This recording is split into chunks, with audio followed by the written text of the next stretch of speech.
That was a little shorter than I was expecting it to be. Oh, God. Oh, I have to twist the mic. Oh, boy. Change the scene. Switch the mic. Yes. Welcome everyone. Oh no. We're good. We're getting back into art.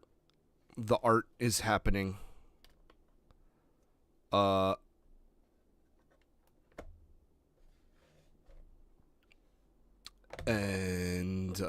I'm gonna take a break from Metopia. I looked it up. I looked up Metopia, and it kind of seems like the thing that I was worried was gonna happen with it happened with it, where kind of the main experience is kind of over, and the rest of it just kind of seems like extra sauce for the people that are really, really into it. Which is great, but I need to get working on this. And it's, I don't know. I'm kind of thinking about all the stuff that I want to come back to. I might do like kind of like a December, no promises again, but I've been thinking about freak shit only.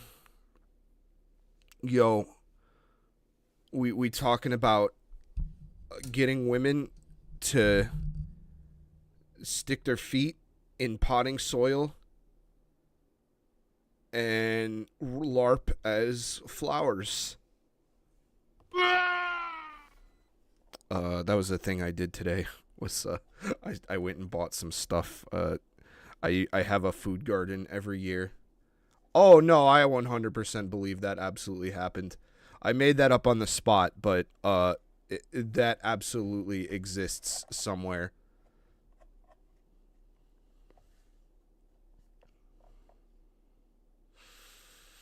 Yes. Let's spin up some Afghan.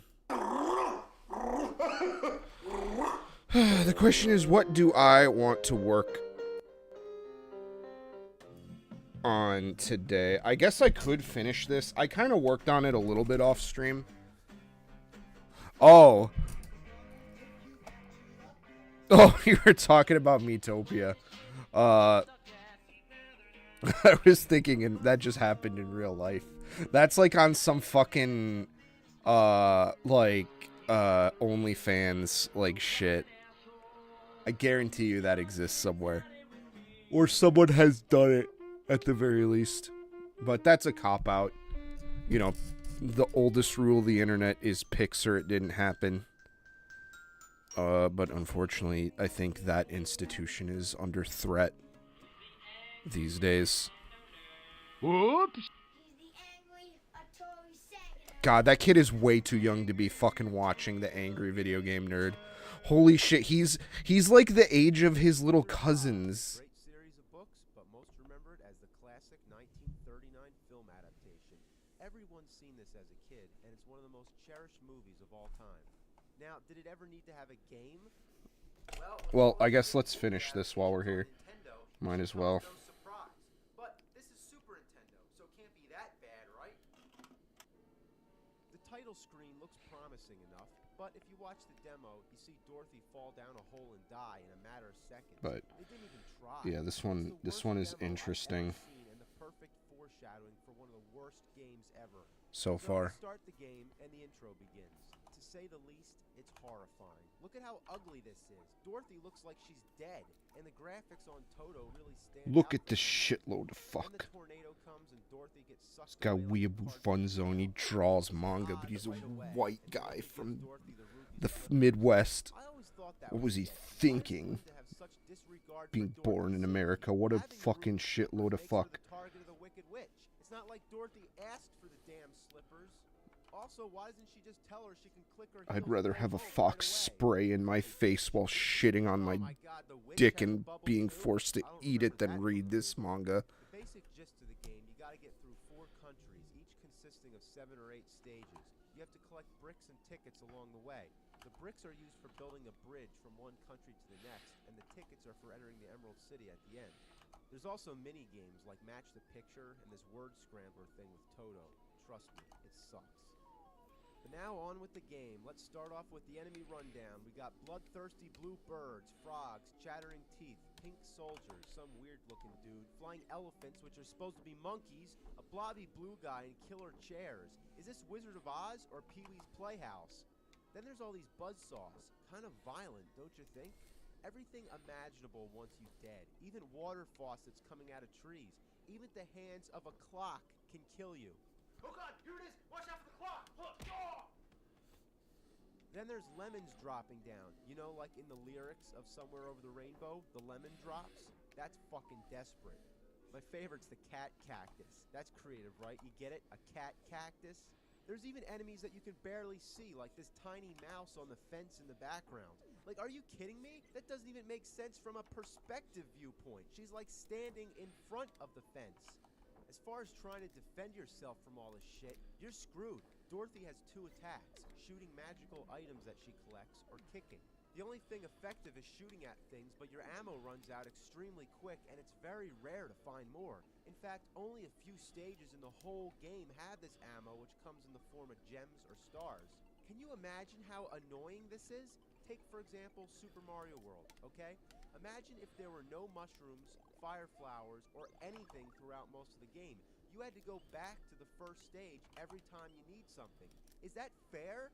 But let's face it, you're gonna keep running out of ammo in the middle of a stage, so your main attack is the kick. It's all you have. Remember the scene from the movie where Dorothy kicks the shit out of a giant crow wearing a vest? Well, anyway, this kick Oh is god, I practically lost my useless. mouse, and I used this. I really need to think about getting a PVM, or not a PVM, a KVM. You can't defend yourself. Unfortunately, you need to be in the I air. really need to consider that. But the the problem with that is it's too fucking. It's too much real. Oh god, my setup drives me crazy sometimes. I just have too many computers. Thankfully, you can play as all of them, switch between them, and each of them have their own individual life bars, which makes it helpful. So when you lose energy, it doesn't affect the other characters. But their attack range doesn't improve much.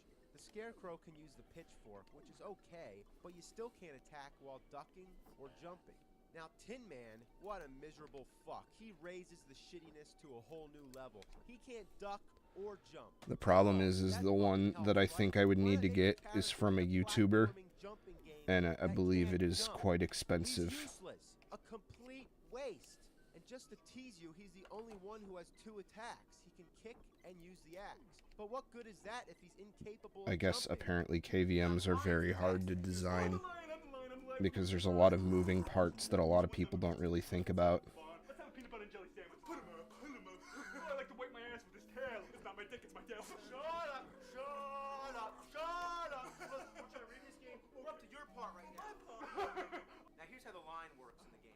Now as far as the attacks go, he has like this weird bitch slap.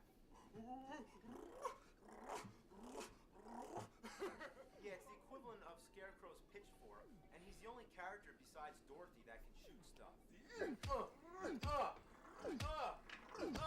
With a nook and a fuck and a fuck. Hey man, did you just swear? Yeah. Fuck you, dick. Now the only problem with the line is that after he dies only once, Die. he never comes back. Now it's time to discuss the game's most fatal flaw. It's a glitch that defies all your gaming sensibilities. You fall through the platforms. No kidding. If you try to jump from an angle or land anywhere other than dead center, you're going through. Like, how in fuck hell do I miss jumping on something this big? I've never seen anything so ridiculous in my life. It makes the game virtually unplayable. A lot of times, I find myself rocking the D-pad back and forth to ensure that I land precisely where I really want some And Japanese sometimes, food. It still doesn't work. Should have went and got it You today, just but I gotta was take your busy. time. Plan each jump very carefully. Oh, I didn't know that was gonna happen. So, no, you can't take your time. This is one of the hardest games I've ever played, but for all the wrong reasons. Every time you get game over, you have to enter a password to continue. And like any shitty game, it's long and tedious. And I swear, I had to enter this password about 50 times before I finished this game. Alright, I'm almost to the end of the stage. Almost to the end. What? I died? Yeah, it doesn't matter if you reach the edge of the screen. You gotta be right on the arrow or above it. Have you ever seen a game be that picky? As long as I touch the right side of the screen... Unfortunately, my local Another thing that establishment, I believe, is closed tomorrow. Let's take a good game, for example. Yep, referring So back to I will Contra, not be able to push partake. down and jump up at the same time. You jump down. Simple, right? But no, you can't do that in this game. Why is that such a big deal? Well, here's an example. I'm gonna get hurt by this green flame. You see, I just got hit. It's too high to jump over, and it's too low to walk under. All I want to do is drop down the floor and walk underneath it. But the only way to do that is to walk all the way to the left, drop down, and now I can pass under. What a piece of shit.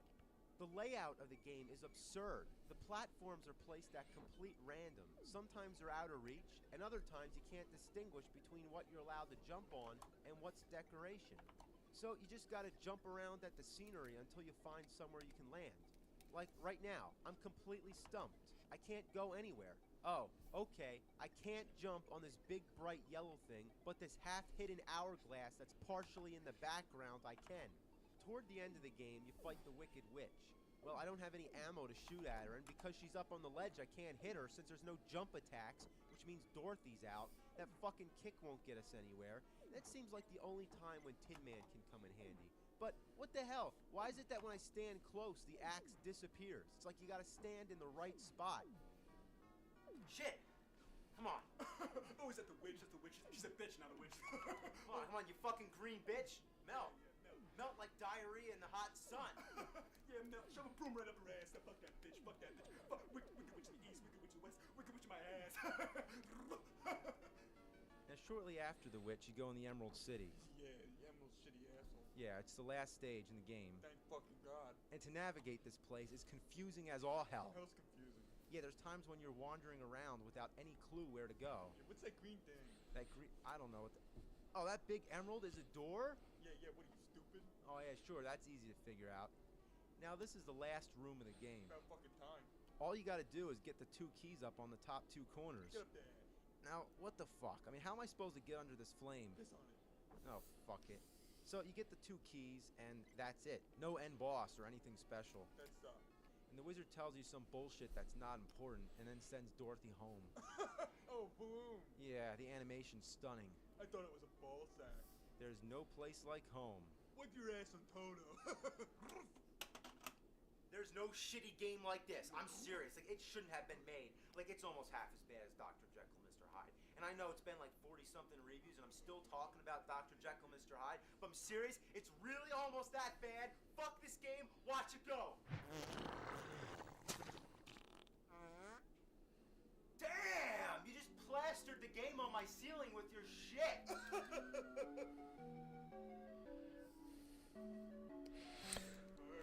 I wonder how much of the humor of AVGN is just straight up because of Mike Matei. I know there's a lot of theories behind that.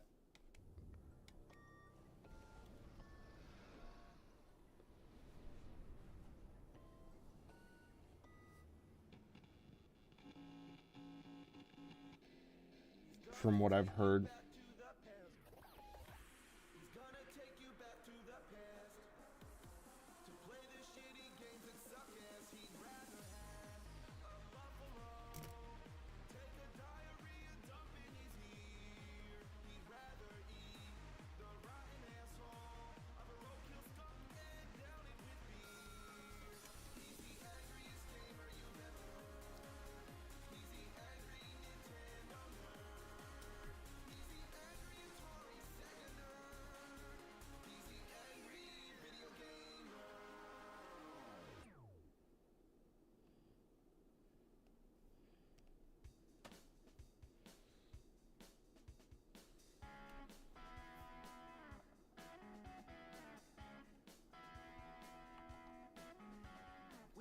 touched upon some of the many classic gaming consoles like the Atari 2600, but now it's time to introduce you to two of its competitors. Feeling down and dirty, feeling kinda mean. Exhibit A, the Intellivision. I've been from one to another extreme. Exhibit B, the ColecoVision. This time I had a good time, ain't got time to wait. Both tried to take down Atari and both had a similar library of games. I wanna stick around till I can't see straight. It's like today, you got all these games, you don't know which way to look.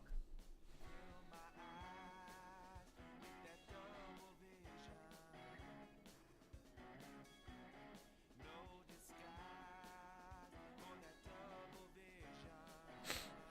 You know what's funny about both these consoles is I'm pretty sure both of them were picked up by like scam companies. Like the fucking Intellivision Amico is like a whole thing. First, we're going to talk about the Intellivision. It was test marketed. And then I'm pretty sure the ColecoVision also got like a reboot console. Wood texture. And it ended up being like a huge like You know the stone grift. age? Well, that was the wood age.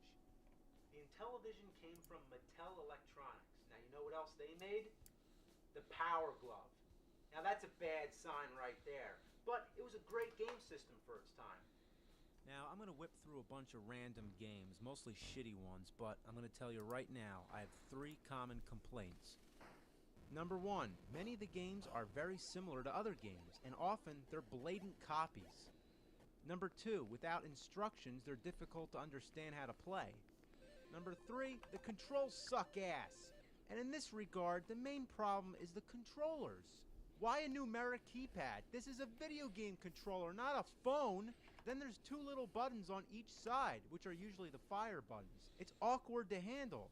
And rather than a joystick or a control pad, I wonder where Tommy Tallarico is right now. Sometimes in the heat of the I wonder game, what you can he's actually jam doing. your fingernail on it. It also acts as a button, so in total, Like that's where 17 he's at, buttons. just like And in for games life this complex, as a you really person. need that many. When you pop in a game, the first thing you do is try every button before you figure out which ones do anything. Most of them don't do jack shit, and it's different for each game. That's why many of the games come with overlays. You slide it over the keys, and now you can see what they do. It helps out, but damn, what a shitload of fuck. And the games barely fit in the cartridge slot. It's like trying to stick your dick in a Cheerio. So this is Space Battle. Sounds promising enough, but okay, what's this? None of the buttons do anything but make fart noises. And the overlay has a bunch of Triforces. Is this where they came from? All you gotta do is wait for the squadrons to meet the aliens, and then it brings up the battle screen where you shoot blueberry pancakes. This should be the whole game. Why does this part even exist? Next, I don't know, let's try Mission X. More like Mission Ass. It's a 2D shooter, but it's real hard to shoot things. I mean, you have to be at the exact altitude.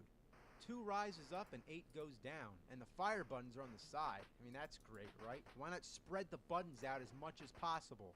Alright, what's next? How about Utopia? It's kind of a precursor to SimCity. You're basically the god of an island. You build stuff and storms come by and, wow. All I can say is that back in 1981, people had a lot more imagination.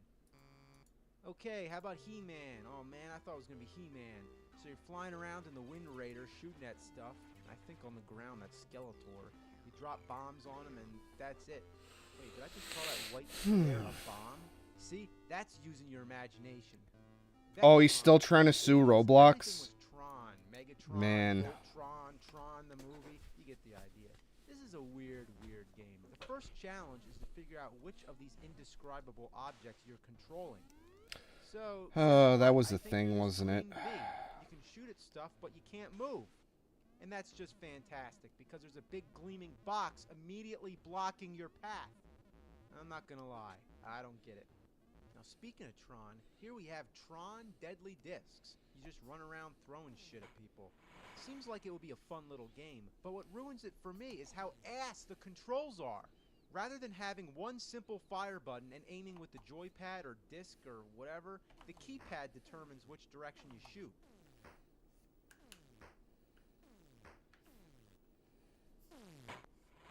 Shit the fuck! Shit the fuck. Wow. That's an AVGNism I don't remember. The whole time there's a seal on your ass which kills you, but the black penguins do absolutely nothing. Advanced Dungeons and Dragons. Well, advanced is right. For the time, it's a pretty complicated game. You start out moving some dots around on the map screen. Then you go into caves, you fight monsters, and find items. What are those, jacks? Can I pick them up? I guess not. The limited visibility is pretty annoying, and without the overlay or any instructions, I gotta admit, I don't know what the hell I'm doing. But this is one of the granddaddies of adventure games. Alright, what do we got here? Space Spartans? Man, what the hell does that mean? A Spartan in space? Was Marvin the Martian a space Spartan? You got this grid screen and you shoot shit, which looks like TIE fighters. Microsurgeon. The picture reminds me of Slim Goodbody. I can't believe I'm making that kind of reference. But anyway, you control a barely visible dot on the screen moving around the human body. There's spiders and clouds floating around, and I doubt this thing's medically accurate. You just explore all the guts, technically making it the goriest game ever made. But it only goes so far. Guess the piss and shit zone just didn't do it. Frog Bog. You're a frog, and the goal is to eat as many flies as you can. It's kind of crazy to see all the Tommy Tallarico shit because he's known for a lot on like being on like G4 and all that fucking crap. Literally the only reason I know him is because of fucking Mega 64 Gamer Wars. Kill a bunch of bees with bug spray, but no, you don't use a can of bug Where spray. that's like literally the only thing I know him for is fucking Mattel Electronics presents Space Cunt. Bees sting you, their asses break off and they die. Wii U presents Space Cunt.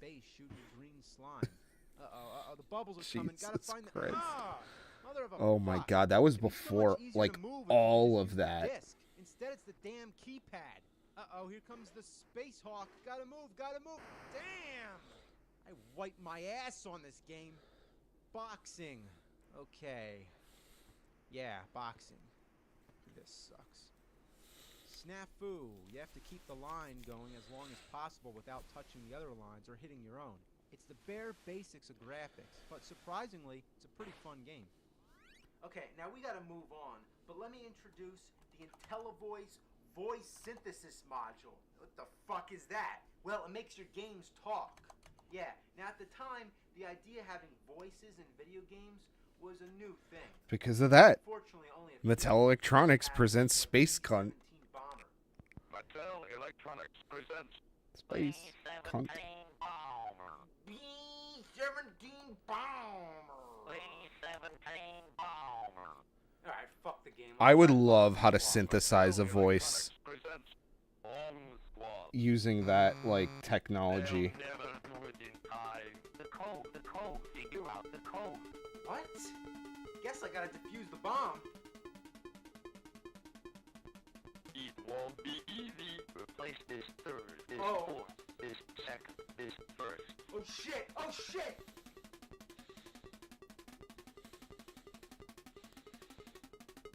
Hooka!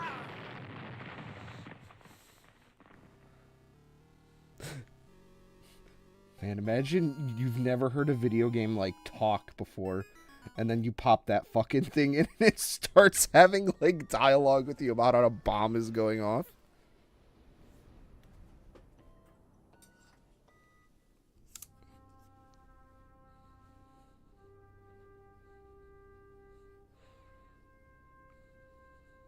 God, oh. Ooh. What's that? A metamorphic stone rising from the blackness and negative earth? A towering behemoth, a monstrosity brought down by extraterrestrial powers? Or a giant monolith of death, hell-bent on the annihilation of humankind, Oh, God, time, fuck. and all matter? No, it's the AC adapter for a ColecoVision. What the fuck were they thinking? Is this necessary? Look, I can't fit this godforsaken piece of shit in the electrical outlet unless there's nothing next to it. What a fucking hog. That's what it is, a self-indulgent glutton of a power hog. Anyway, the ColecoVision was released in 1982, and like the Intellivision, it had the same stupid-ass keypad, but with a joystick. Well, almost a joystick, and it's so stiff it doesn't fare much better. First, let's try out Montezuma's Revenge. Well, I would make some comment about diarrhea or something, but it's actually a pretty good platforming game. You collect a bunch of treasures while avoiding all kinds of hazards. Standard stuff. So the good news is a lot of this drawing is getting cutting off at the bottom here. This controller is So it's easy horrible. for me But to the kind good of just news is cheat that a little unlike bit, the I think. television, you can unplug the controller and swap it with an Atari or a Sega Genesis controller. Who would have thought that would be compatible? But what a great thing. Now let's try Rocky. That's right, Rocky on the ColecoVision. The music and the graphics are quite good for the time, but would it be too much trouble to add any facial features? As far to my knowledge, your only opponent is Clubber Lang. After all, Rocky 3 was the newest movie, so there's definitely no Ivan Drago. But all you do is mash buttons and it all boils down to a big crock of shit. Okay, you're not gonna believe this one. It's called Cabbage Patch Kids Adventure in the Park. It's basically like another Pitfall game, but with a random layout. Why would I swing on the vines when I can hop on the lily pad instead? Then there's screens which don't have anything on it. So what's the point of having them? And so many of them look the same. Next is Campaign 84. Yes, a game based on the presidential campaign. Probably the worst fucking concept for any game in history. First, you pick what you want to accomplish. You know, like what kind of serious issues there are. True. Like ban all shoelaces. Also drawing her completely off the fucking page as well. This drawing is really fucked. It's really bad. Like, it does not work. Barely move. I could not, I just could not get the, Seen putting your shoes on before you put on your pants. Okay, well, who the hell was watching me get dressed? If I want to put my shoes on first, that's my own goddamn business. Next up is Chuck Norris. Yeah, that's right, Chuck Norris, the game. You're walking around and then you get into fights, and the attacks are completely ineffective. Come on, you son of a bitch! Wow, this is shit. I have not. We're gonna have to figure that out together. Okay, well, my first question is, where's the music? And what the hell am I trying There's to a do? couple You're just, things like, I'm gonna floating have to around. figure out. It's as much fun as dragging a mouse around a computer screen. I mean, I know how to sort of set it up. It's a puzzle game where you play different But in Dr. order Seuss to characters. get it to do what I That's want all it I to can say about do, that. I do not have One of the experience most doing juvenile that. games I've ever played. You're a weird eyeball Like, I've used with them four games to pick from. before One game, all you gotta do is match the letters. very See, that's loosely. a T up there. So all I do is I just grab the T, and then I match them up, and there you go. You win. It's pretty hard, right? In the maze game, you're a frog being But chased by a that'll snake. be an All you adventure gotta we do get is to get go the on end of the together maze, one and day. That's it. The But dog not right game, now. I We have no regular fucking clue. drawings that need to be But the finished. paint game is basically like an old paint program. If you thought Mario Paint was primitive, well, look again. Next is looping. Here we go. Oh, let's try again. Oh man, that pilot's drunk as shit. Oh, I gotta get through the wall. Here we go. Okay. Maybe I gotta go over it. Oh, I guess not. Uh-oh, let's try again. Oh man, what am I supposed to do? Fuck! Oh, I know. I gotta shoot through it. I feel like this wouldn't even be so bad if the character wasn't wearing a Robin fuck-off Hood. I guess apron. you're Robin Hood and you're just shooting the fuck out of people with your arrows. Man, all this violence going on, but the sun is just smiling away. Slurpee. Okay, you're just going around slurping balls. Also, I There's all am... kinds of weird creatures. Once again, I'm really bad I at clothing don't know how folds. else to describe this thing. It's like, what the hell? Smurf Rescue. Yeah, how could you go wrong with a game about the Smurfs? All you do is keep walking right. Nobody's trying to kill you. Everything's just fine and dandy. What a nice game. This is the happiest game ever made. War Games. I'm assuming it's based off the movie, since they both came out in 1983. You're basically trying to stop nuclear missiles from blowing up the whole world. It's kind of serious. But there's another one called War Room, which is a similar game, except this one has some comedic relief, because it's got giant mutant chickens. Alright, well, this video is getting out of hand, and we can spend all day talking about these games and discussing them in depth, but I only wanted to give you an introduction to two classic gaming consoles. Now, I know we mainly focused on the shitty aspects, but let me tell you, that's the name of the game. But before I end it, let's take a look at the ColecoVision expansion module. Yeah, what gaming system is complete without some kind of peripheral? You plug it in, and now you can play Atari 2600 games. Like, I get the That's right, idea I'm playing behind clothing Atari on folds. ColecoVision. You gotta It's find, like, digital. pinch and pull points and, like, fold points. That's like if Sony said, Like, the okay, theory we're gonna come out isn't with this new what expansion is module difficult in my for brain PlayStation 3. anymore. You're gonna be able to play Xbox It's the games on it. There execution. would be lawsuits up the ass. And there were more expansion modules. The second one's a steering wheel for the driving games, and the third one connects the fucker to an Atom computer. I wonder if the Addams family had an Atom computer. Now the fourth expansion module connects it to a dishwasher. And then the fifth and final one connects it to your ass. Because, like, this point right here would be where the tension for the fold is. Kind of going here. There's a point here where her back is twisting.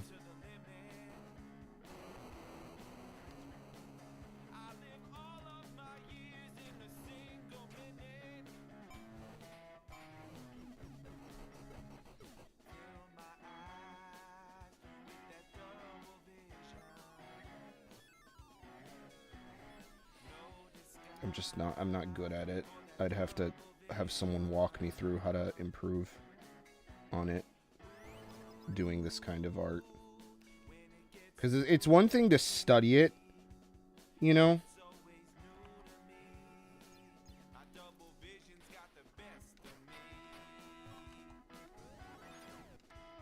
But it's another thing to apply it to a,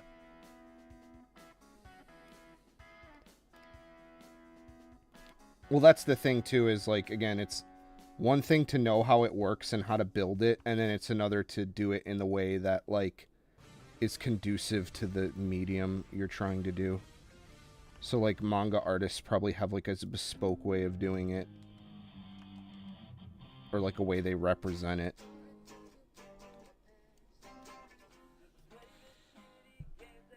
I don't want to hear a bunch of old-ass crappy YouTubers talk about Mario. Or Angry Video Game Nerd.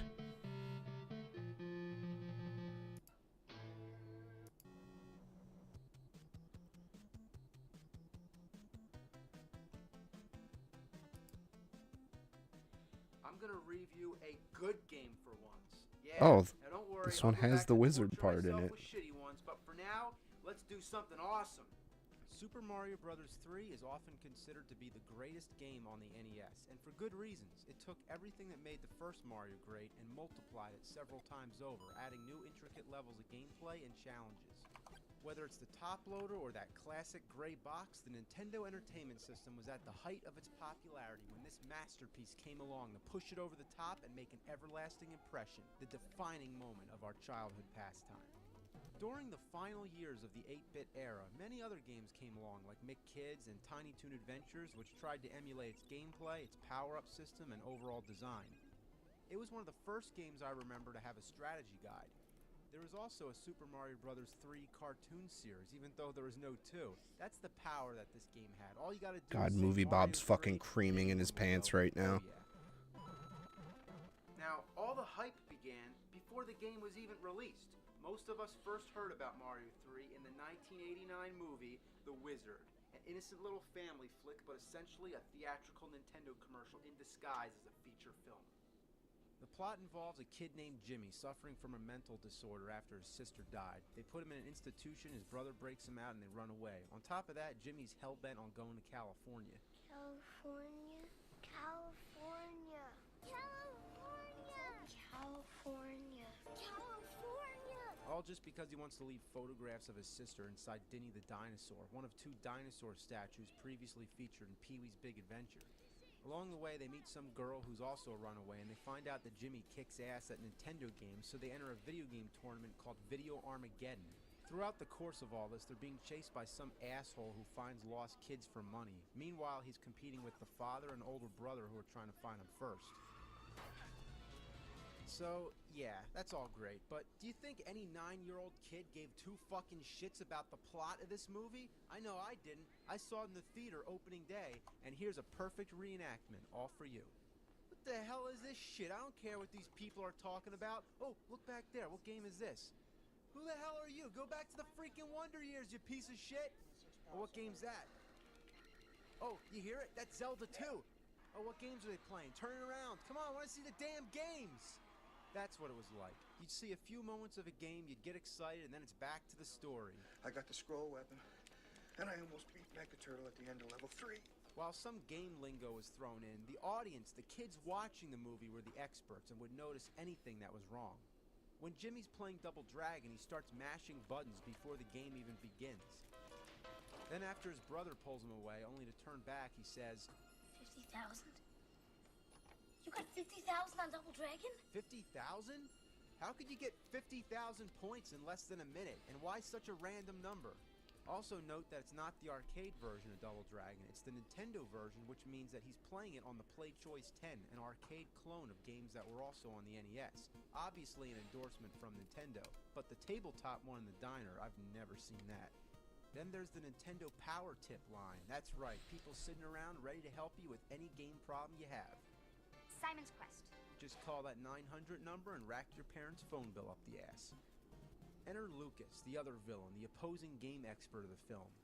Pick any game you want. I'm good at all of them. I have 97 of them. You know all 97 of them? Today there's about 800 Nintendo games, but for the time being, let's say, okay, Lucas is the master at Nintendo because he has all 97 games. You want to be as badass as him, right? Well, you better get your parents to take out a loan and get you every Nintendo game. And of course, the biggest advertisement ever in a movie, the Power Glove. He proves his radicalness by playing Rad Racer. Rock music comes on which doesn't belong from the game. You can chop out 20 seconds of this, repackage it, and air it on TV, and there you go. It's a commercial for the Power Glove. I love the Power Glove. It's so bad. The Wizard was a rare instance in product placement when the prime moviegoers were interested in the product rather than the movie itself. Again, much like in Pee-wee, it ends with a big chase through a movie studio, this time the Universal backlot, from the monster movie sets to where King Kong attacks the trolley. Universal Theme Park was just about to open in Florida that following year. Another endorsement? Well, it's a Universal film, so of course. The highlight is the game tournament, where the three finalists, Jimmy, Lucas, and some geeky bitch that nobody cares about, all compete in a game that nobody had even played yet. With the craziest host ever and the most epic introduction to anything in existence on the planet, this is when, for the first time, we set our eyes on Super Mario Bros. 3. Not only did it blow our minds to get a preview of this game on the big screen, but it also gave us a big tip. Who the fuck would know the first time playing to fly up over the ceiling and get the magic flute, and then to use it as a warp to get to World 4? After seeing the Wizard, we sure did. Watch the mushrooms! Rather than it being a simple test of who makes it the farthest, they had some weird scoring system with knights running. How exactly do they keep score? But who cares? This movie may be a mess, but it lives on in our hearts with a sentimental quality. Just the fact that they actually have Wizard reunions is a testament to that. But now, let's talk about Mario 3.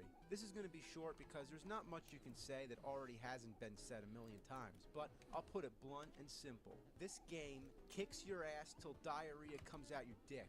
The only thing better than playing this game would be to have a magic leprechaun come and bring you beer. There's 8 worlds, each with a different theme. Desert, snow, sky, and my favorite is the one where everything's giant. Slide through a bunch of bad guys, oh, that's so much fun. The 2-player game has a perfect balance. It's where you can either work together to complete the game, or just compete for items and race each other to the end. Or you could die deliberately so that the other player will have to play the hard levels. There's card games, puzzle games, and even a bonus stage where you can play the original Mario Brothers arcade. Again, this offers Yeah, I just noticed a huge problem. Asshole toward the other player. What about the power-ups? You also have a frog suit that swims a lot easier. You got a I have to hammer suit redo that this throws entire hammers, section and because a that does not suit look that right. turns into a statue. I don't know what that's about. I mean, I know you use it to protect yourself from enemies, but man, what kind of crack were they smoking? But the really cool thing is that you can save these power-ups and use them whenever you need them. Like How the before you fuck start did I level, fuck you might that think, one up? It's time to break out the frog suit. The enemies in the game are out of control. You got these Goombas hopping around in wind-up boots. Then you got an angry sun, Big Bertha, and nuclear waffles. Not to mention, you gotta fight all the Koopa kids and beat Bowser at the end. Alright, going through the pipes. Oh, wait. Oh, bullshit. What a bunch of fucking bullshit. Come on, you piece of shit. Come on, move your ass. Hey, how do I get this flower right here? I don't know, I'm just gonna try to... come on. Yeah, alright. This game's tricky dicky. It's pretty damn hard, too. Then there's this part where the only way to reach the goal is to fly in the air while holding a Koopa shell and break all the blocks. Who would even think to go up there? Especially when you get to the last world, it can get real challenging. This part doesn't fuck around. It's like, you got to the end, you dare to play, welcome to hell. That's what it looks like. All this fire and skulls, it looks like hell. There's sort of like a heart shape around it. Yeah, a heart around hell. Does that mean that this game loves hell? This game worships the devil. Oh my god, of course it does. Why is there so many inverted crosses? Fuck. What's the H stand for? Hell? How about the part with the tarot cards? The N, Necronomicon? The P must be possession. Or maybe pentagram. Well, of course, the pentagram makes an appearance everywhere. It's no doubt that the 7 sons of Bowser represent the 7 deadly sins. You kneel before Satan on the block, and after 6 seconds you fall through. There's 6 arrows on the possession meter, and to reach the goal you go in the 6th door. That's 666. Everywhere you look, it's the number of the beast. In The Wizard, the game's introduction is basically the gates of hell opening. God, the weird little drum line sounds way too close Armageddon. Devil to like. through the whole game. The clouds have eyes, the hills have eyes. Yeah, literally, the hills have eyes. Thanks heaven. Like someone banging on my door. Heaven, unless there's the presence of hell. There's 8 worlds. In the 8th world, there's 5 spaces you can stand on where giant hands drag you down to your doom. There's 12 tanks you gotta jump on before the goal, and it takes me 12 jumps to get Bowser to fall down the hole. The 8th letter of the alphabet is H, 5 equals E, 12 equals L. What's that spell? Hell! And what's it sound like when you play the game backwards?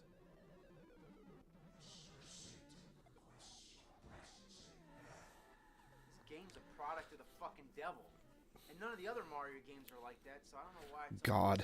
But in conclusion, all I can say is that other than being the total epitome of evil, Oops. Super Mario Bros. 3, it's a good game.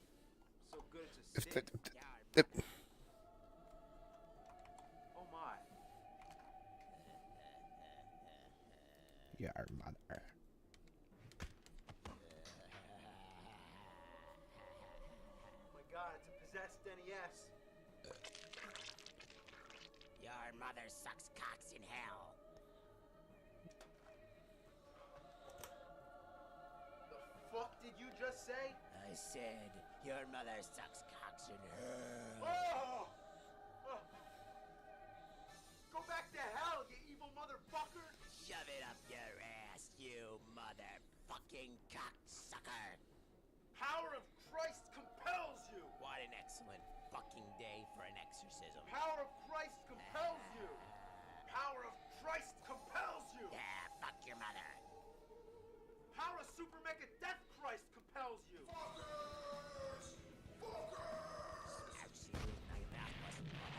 Yeah, Super Mega Death Christ 2000 BC version 4.0 beta, bitch!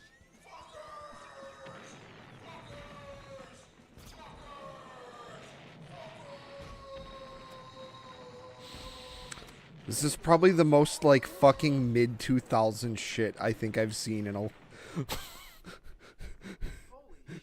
in a long time. I'm being teleported back in time. Dare I say going back to the past.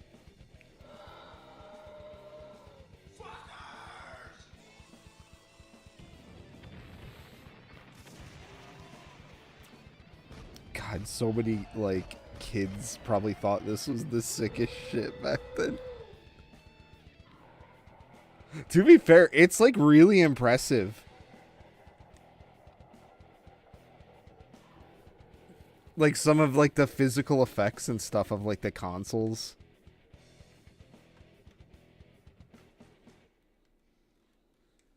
Oh my god, the fucking... Yeah, this was the debut of his like outfit with like the zappers and shit.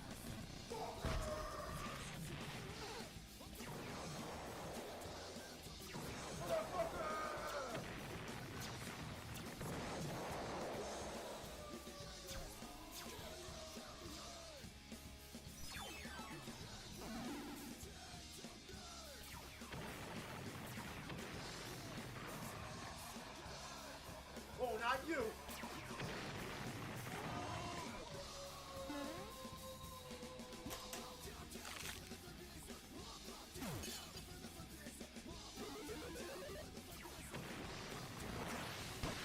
Oh, that's why she looks so fucked. I gotta do her glasses. Bring it down! Bring it down!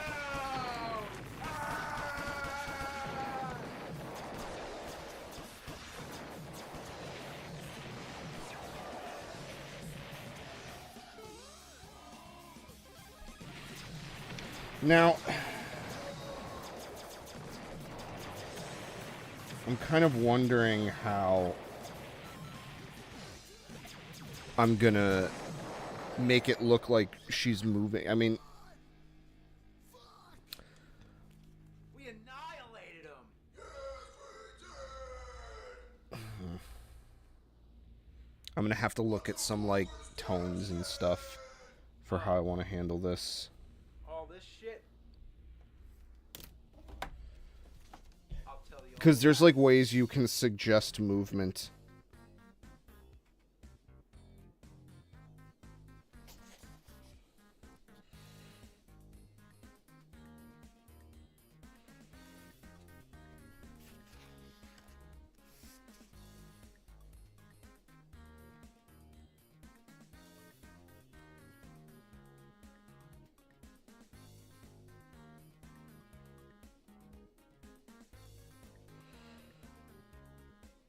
Without having to do a bunch of action lines is what I should say.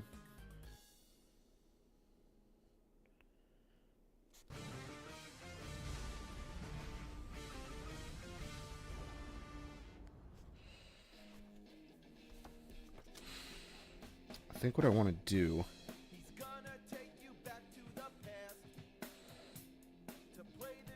is, I know there's like line tones and stuff you can use. But I don't think there's any like good action ones.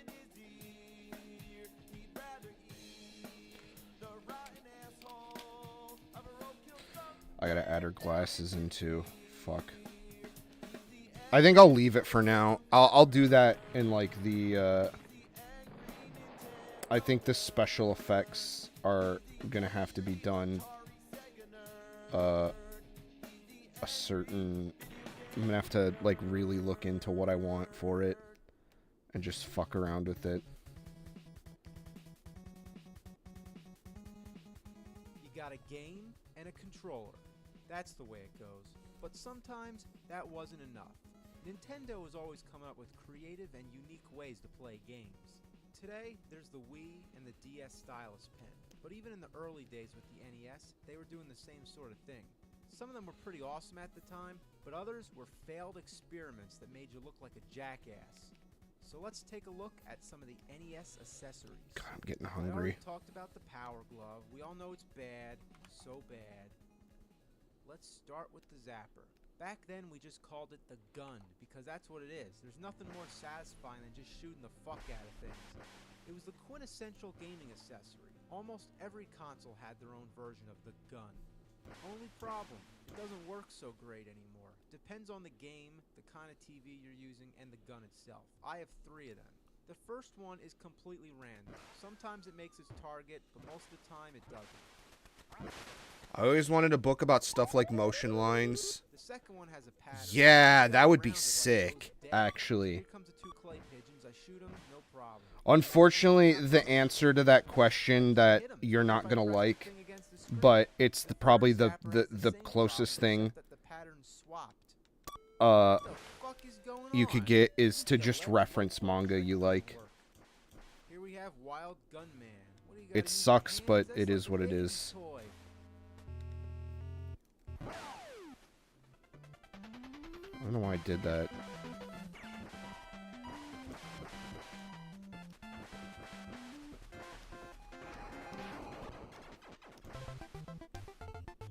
Hey, get down!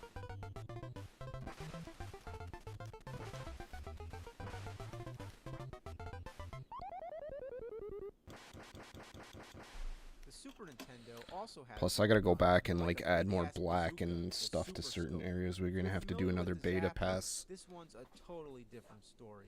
The Zapper used light detection. That is, when you pull the trigger, the screen goes black for a fraction of a second and the targets become white squares. The Zapper detects whether or not it's pointing at the light, hence the term light gun that everybody likes to call it. But the Super Scope uses a sensor that you plug into the Super Nintendo, much like the Wii and its Wii Zapper. Another thing about the Super Scope is that it isn't powered by the NES. It's wireless, which you'd think would be cool, but that means that you gotta use 6 AA batteries, and this fucking beast drains them in a few hours. And why is the trigger on the top? It should be down here. This is balls. You think the Super Scope would be more reliable than the original Zapper, but it's not. Even if I point the gun in the same spot, the bullets just scatter all over the place, all because I'm using a flat screen TV. Now let's look at the Miracle Piano. It's a miracle if I could figure this shit out. You might be thinking, wow, Nintendo had a piano? Well, yeah, Nintendo had everything, but it was also available on other game consoles and home computers. It's got one game, which is basically a piano teaching tool. It's actually not bad. Well, that's really all there is to say. My only complaint is that the music comes from the keyboard, which is okay, but the metronome comes from the TV, and that can be a little confusing. Other than having standard lessons, you also get this robot game. Play the song right or the robot dies. Then there's a duck game. You gotta shoot the ducks. Oh, come on.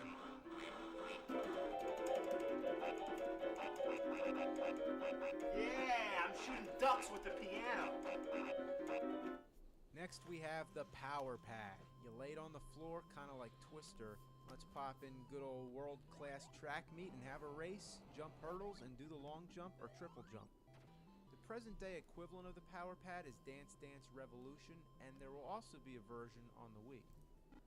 It was meant to be a family Damn. game, but most kids I knew I'm played still it waiting alone. on that Wii And Power meant that if Pad. the room was upstairs, I guess that's what the cats would fucking shit like all shit. They hated it. Cats and dogs would piss and shit on it. In fact, just thinking about That's it, what probably what the makes me feel balance like board having turned a into. evacuation.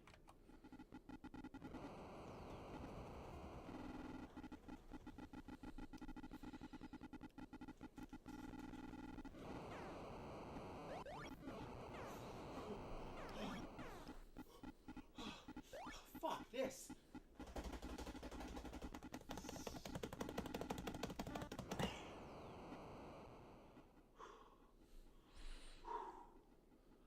Yeah, it all comes down to tapping buttons, which brings us to our next accessory. Probably the stupidest thing ever invented, the speed board. What is it? It's a piece of fucking plastic. You attach your controller, you get it? In case you don't want to hold the controller with your hands, in case you enjoy playing on the floor or behind a table, then this is for you. It's embarrassing. What's the point? To put the speed at your fingers? Why in the ass would I need that? If I'm playing a game that Yeah. involves having to tap the buttons like crazy, I'm probably gonna get a turbo controller like the NES Max or NES Advantage. How could they even sell such a thing? Even though it's made by a third-party company, it was actually licensed by Nintendo. It's like covering a turd in ice cream sprinkles. Next up, oh boy, the Konami Laser Scope. Now I just want to go on record by saying I fucking love Konami. But this thing reeks of ass. It's essentially yet another form of the Zapper, but it's voice controlled. To shoot, you say fire. Fire! Fire! Fire! Fire! Fire! Fire! Fire! Fire! Fire! Fire! Fire! Fire! Fire! Fire! Fire! Fire! Fire! It also has headphones, and it advertises on the box that you can use it for your Game Boy or Walkman. Just detach the scope module. Yeah. Wow. Yeah, I would look so cool walking around listening to my iPod with this fucking thing on my head. It also advertises that parents will love what they don't hear. It says, while the laser scope surrounds the player with the sounds of exciting gameplay action, non-players can listen to music, read a book, talk on the phone, or have a conversation in the same room. Yeah, while you're saying, Fire! Fire! Fire! kind of defeats the purpose, right? Fire! Fire! Fire! Fire! Fuck. I gotta get a better set of glasses Fuck! Fuck fire! Fuck! for this. Ass! You can say anything. Shit, bitch, cunt, fuck, Fart! fuck! Wow, I just shot down a duck by saying fuck.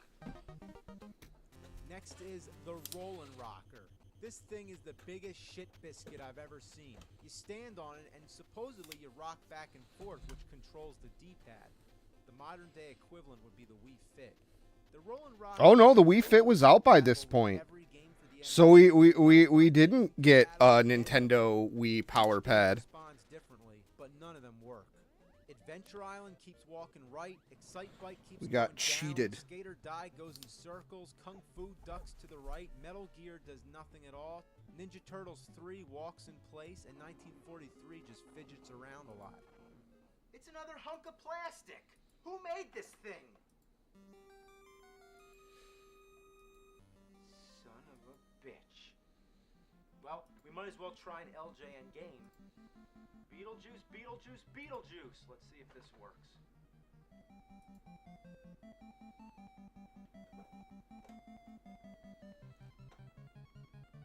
No, of course not. It doesn't. It doesn't work. It just doesn't work. I need a beer.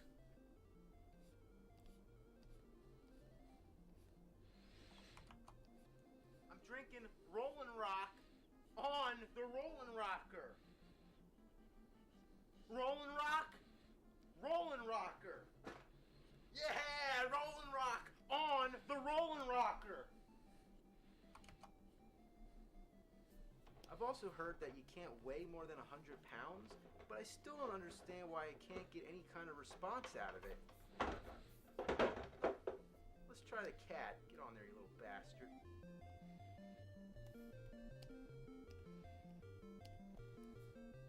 Cat's like, fuck that shit. Even though the Rollin' Rocker does absolutely nothing, the B and A buttons still work. Yeah, you plug the regular controller into it, so while you're standing on the thing, you still use the B and A buttons like normal. So Oh, I even gotta if it do the did fucking- work, what's the point? I gotta do If you these have the controller fucking anyway, why not just use bindings. the controller? Man, Blows I my mind. really It's like, fucked what were they myself. thinking? One more, the U-Force. So hot, nothing can touch it. Nothing comes between you and the game. That's what the advertisement said. You open the thing up, it basically looks like electronic battleship. It's got a three-dimensional invisible power field. Wow, a power field. Now we're literally playing with power. Come on, jump. Jump. Come on, Mario, jump. God, how do I jump? Come on, jump. Ass. Oh, jump is over here. All right, here we go. Get the mushroom. Oh, now that's assy. Yeah, I know I use the word ass a lot. I guess you can say I'm an assaholic. Let's try Kung Fu. Yeah, I'm honestly surprised. This thing kind of works.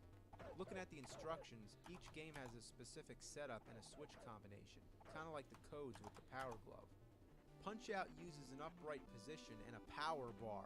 Everything's always power. What's so power about it? It's only a plastic bar, and why do you need it? Yeah, that's what I'm talking about. This actually works. I'm punching somebody with the U-Force. Oh, watch out. Oh. Get up, get up, get up. All right. Alright. One more game. I can't believe we gotta touch this one again. Top Gun has an option of using this weird joystick thing. I don't see the point when I can just use an actual joystick. And what's really weird is that this thing, again, is just a piece of plastic. It doesn't have any wires connecting to it. You just plant it there. And the buttons actually work. And it steers okay, too. To tell you the truth, I'm stunned.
Oh no. So, that Oh, there's kind of like a weird hump in it. accessories, but Ah. there's one in particular that I didn't Ah. mention, but can't do it all Oh, in one that's shot, so super save it till noticeable. later. I'll see you next time. I think you know what's next.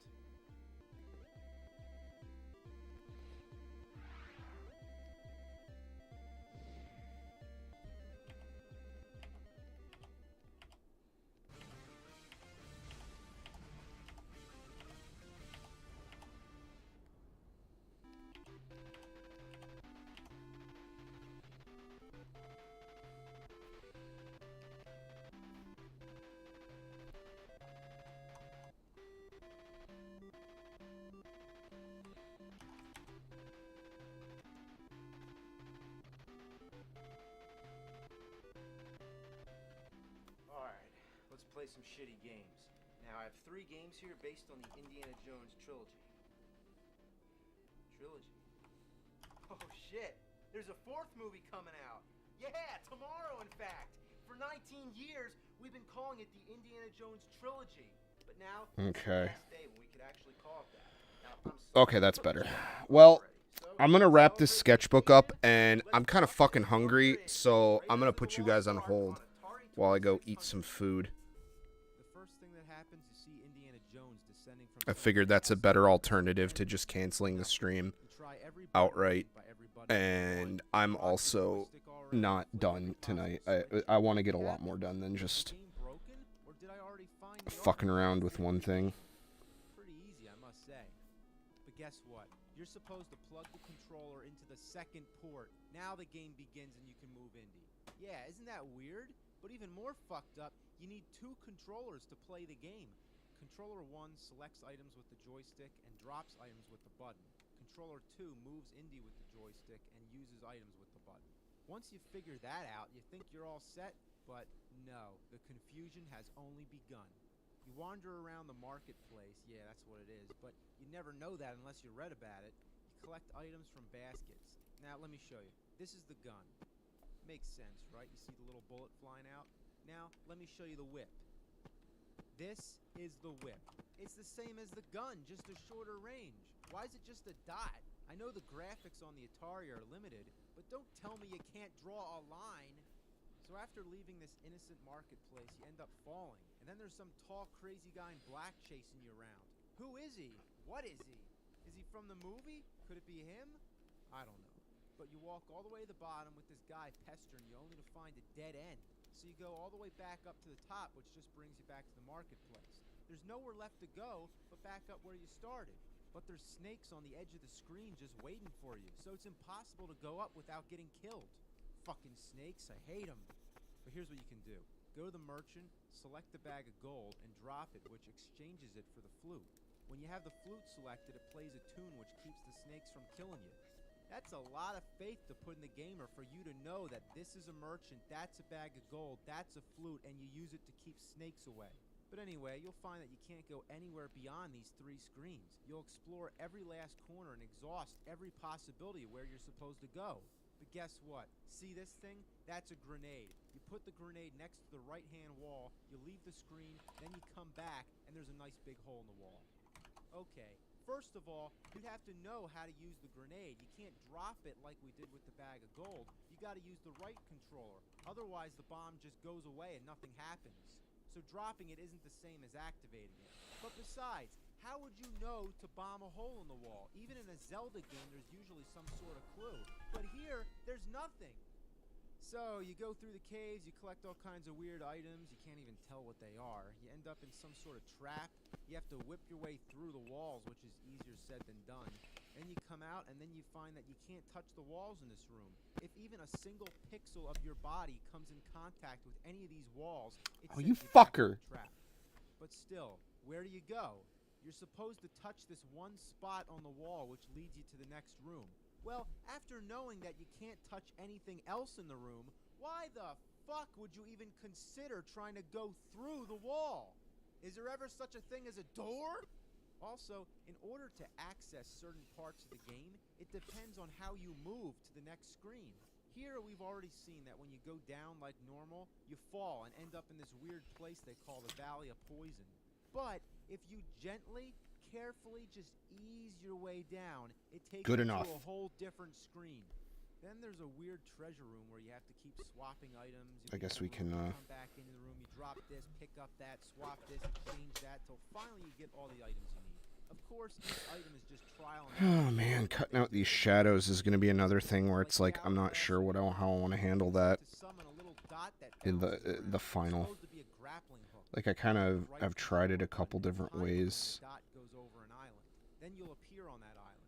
You'd expect Indiana Jones to use a whip to swing across, but not an hourglass that turns into a grappling hook.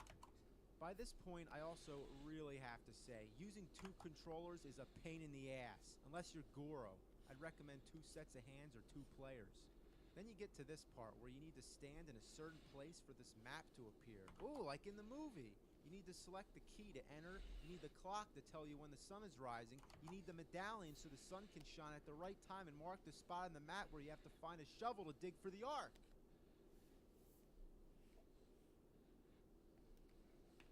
Wow. How complicated can it be for an Atari game? Let alone that this is one of the few Atari games that you can actually beat, whereas most of them are just about trying to get a high score. And when I say it can be beat, that's hypothetical, because honestly, I think it'd be easier to find the real Lost Ark.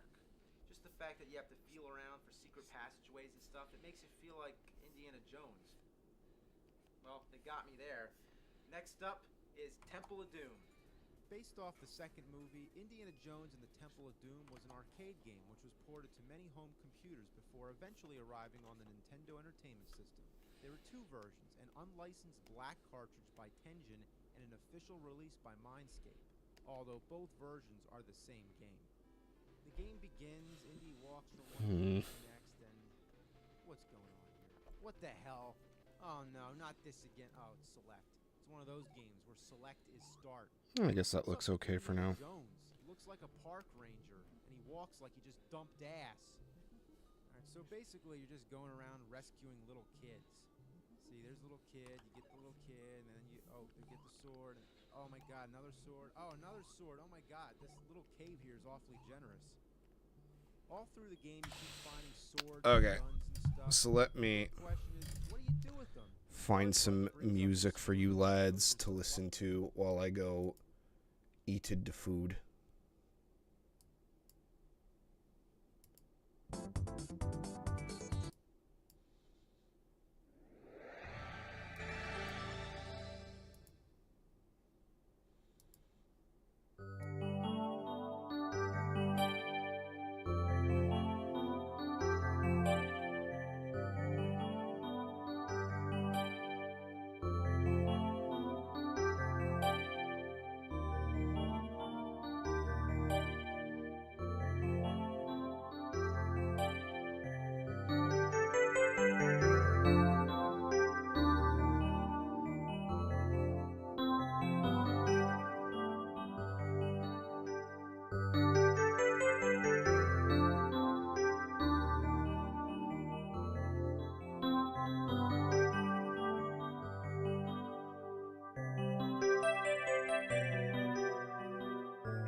Enough. That's quite enough. Can I ask you kind of a weird question? That being said, the ramen that I cooked for myself is not fully cooled, so I will enjoy it with you all. And I have the next panel. I want to work on these Mikus. I want to kind of get this panel done, except for this fucking shit, because I have to redraw like half of it. I don't like the Ruby reference, although I need to fix Korean Harry Potter and make him somehow less fucked up looking. But I need to make him fucked up looking in the right way. He's just kind of fucked up looking in the wrong way currently.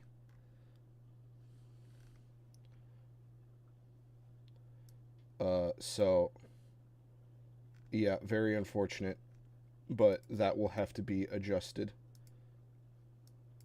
I think we're gonna start with the Saito Naoki Miku over here. I kind of want to try that. Why? But how do you select your weapons? Just watch Try some every angry button and video nothing game nerd. works. So what's the point of this screen? Nothing. It's just for shits and giggles. Oh well, we're having fun with our whip in the meantime. But then you find that your whip is pretty useless. You can use it to swing around and kill small insects, but any of the regular bad guys, it only makes them jitter around and grunt. Should be a dance. Whip it. God, I've seen that gif of him like whipping it, but it's like sped up and it plays some crazy like EDM or some shit so many times. That was one of the Zor.org things. It's impossible when you're in a tight situation and have to switch real fast. There's no way to pause the game and then switch weapons. You have to do it during the action. If you're on a conveyor belt, there's no way you're gonna mess around unless you want to fall off and die. That's my biggest gripe with this game. I've never heard of such a back-ass, dim-witted, idiotic, lame-brained way to switch weapons. But at least you only use one controller. There's also a serious problem going on with the jumping. Whenever you jump, you gravitate towards the bottom of the screen. You're constantly fighting against it with the D-pad. At first, I didn't understand what was going on, but now I kind of see what they were trying to do.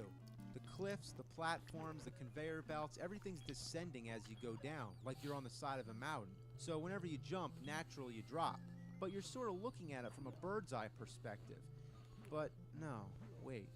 Are these doors I haven't actually seen just that one. rectangular holes in the ground? Is Indiana Jones walking, or is he crawling?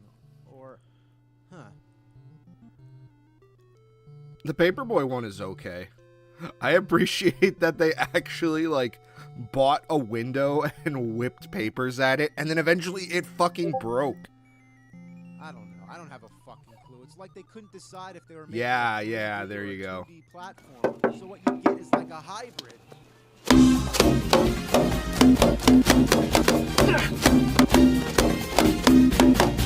Where the fuck do I go kind of game. Okay, Yeah, so one it's of those. possible. It's dreadful. All you do is jump around. You go indoors and you jump around some more. You jump around, you jump around. The stages don't really progress much. Everything looks the same. It almost seems like I'm doing laps. But wait. Yeah, how did I get here again? You want to know why? Because the damn stages cycle over and over again. Let me draw it out. It's like, okay, here's the stage, you know, all the cliffs, the doors, lava pits, all that bullshit. Anyway, for example, if you go all the way down here, you don't hit a wall or any kind of boundary. You just come out up here, but without any indication that you've done so. What kind of bullshit is that? Everything looks the same anyway, so it only makes an already confusing game even more confusing. Who would want to play this? I'd rather drink buffalo shiz. It's a combination of shit and jizz. Yeah, that's foul. I apologize. You know, That's a line I use a lot.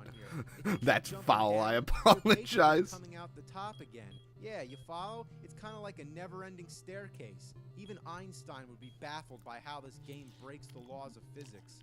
Just the fact that this game was made the way it is, it's a shit stain on the fabric of nature. Another thing I hate is whenever you get hit, usually by a stupid bat or something, you end up going ape shit like Indy's having a seizure or something. It stuns you for a few seconds, but if it happens on a conveyor belt, you're fucked. You're going over the edge.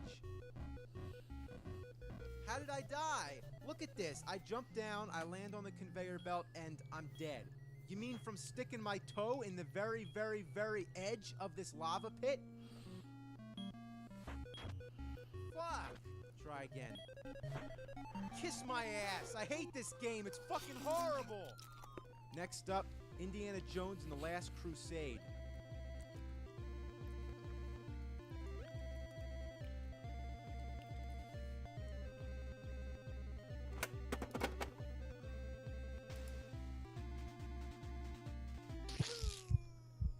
Indiana Jones and the Last Crusade is another strange case. It was originally released by Taito, but then came a completely different version by Ubisoft. Did we really need two games based on the same movie on the same console? Especially when the later one's a steaming pile of pig shit. How bad is it? Well, let's begin with the first thing you see, the graphics. While the animation is pretty decent on Indy, why is there this choppy outline around his body? And where's the color? Everything's in monochrome. It's like something you'd see on Game Boy. Indy's in like a sepia tone while the backgrounds range from yellow to green. What happened? Even the Game Gear version had more color, and that was a handheld console. So, when the game begins, you immediately take damage from everything in sight. Even when you fall off the rope, some mysterious force hits you on your way down. Oh yeah, this is the one where they edited shit out of it. Where's my whip? Is this all you can do is just Probably because of the punch? movie How am I clips. supposed to fight a guy with a gun with my fists? You think you can just take the platform and go over him? But no, you come to a dead end, with a little narrow opening just to tease you. No, you can't crawl. I tried. And you can't jump down either. So it's all the way back to the guy with the gun. You gotta get near him without touching him, and still, it takes quite a few punches to put him down. And this is just one guy. There's a million of them. Next thing, you come to a small body of water. You can't touch it or you die. You just keep jumping on the ropes. Fuck. Oh my god, get back on the rope. What the hell do I... what the fuck? How is Indiana Jones such a wimp that he can't set foot in water more shallow than a kiddie pool? All the way through, the game's without mercy, and it doesn't help to not have a whip. And why does there always have to be a fucking time limit?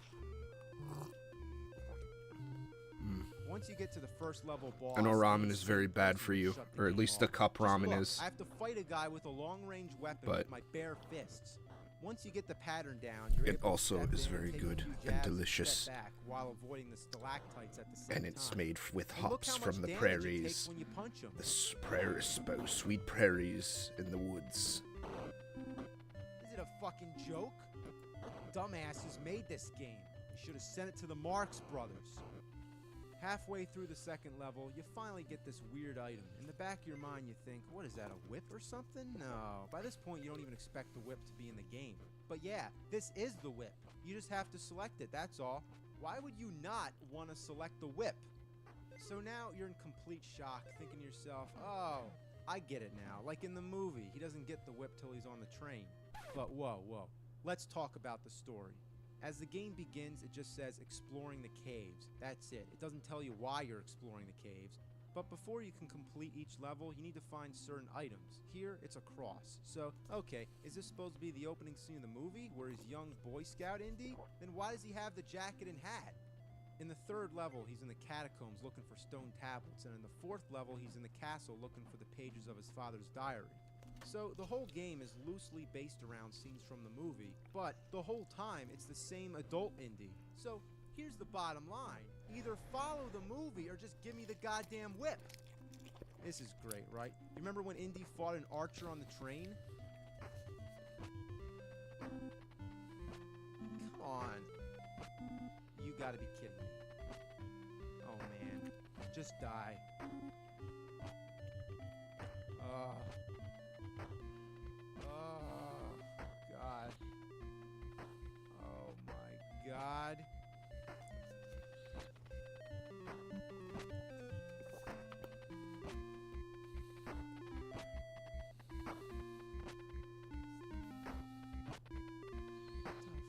What the fuck, man?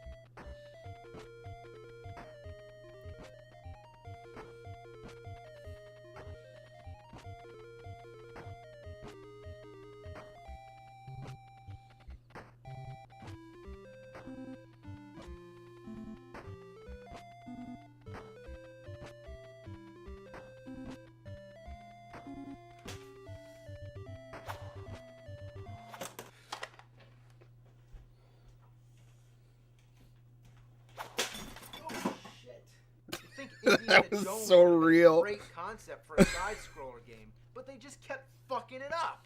How'd they do this? It's ass. But here's one which was actually pretty decent. So let's take a quick look. Indiana Jones' Greatest Adventures is exactly what you'd expect of a movie-based game on Super Nintendo. You move from left to right and kill a bunch of bad guys with your whip. It's more self-explanatory than most of the previous games, which makes it easy to pick up and play. And thank God it has a password system with only 4 characters, making it easy to continue where you left off. Best of all, the stages all follow scenes from the movies. That's right, from Raiders to Crusade. One thing I find funny is that the final boss of the game is the skeleton. You know, when Donovan drinks the wrong grail. Kind of reminds me of a Castlevania game. Overall, LucasArts gave the same care and attention to the franchise as they did with their Star Wars trilogy. Except here, they're all rolled into one game.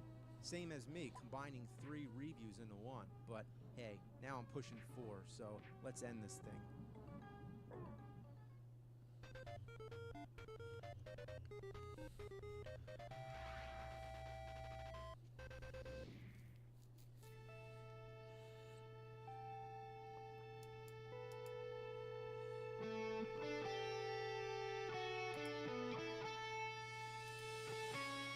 Games, the final frontier.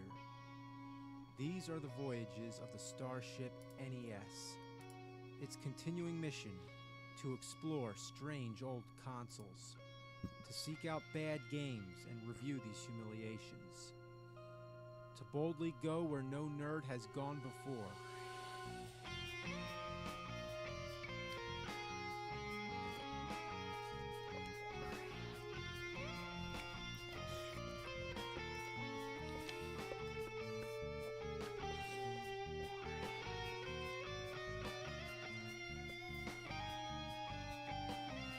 Yeah, I went to the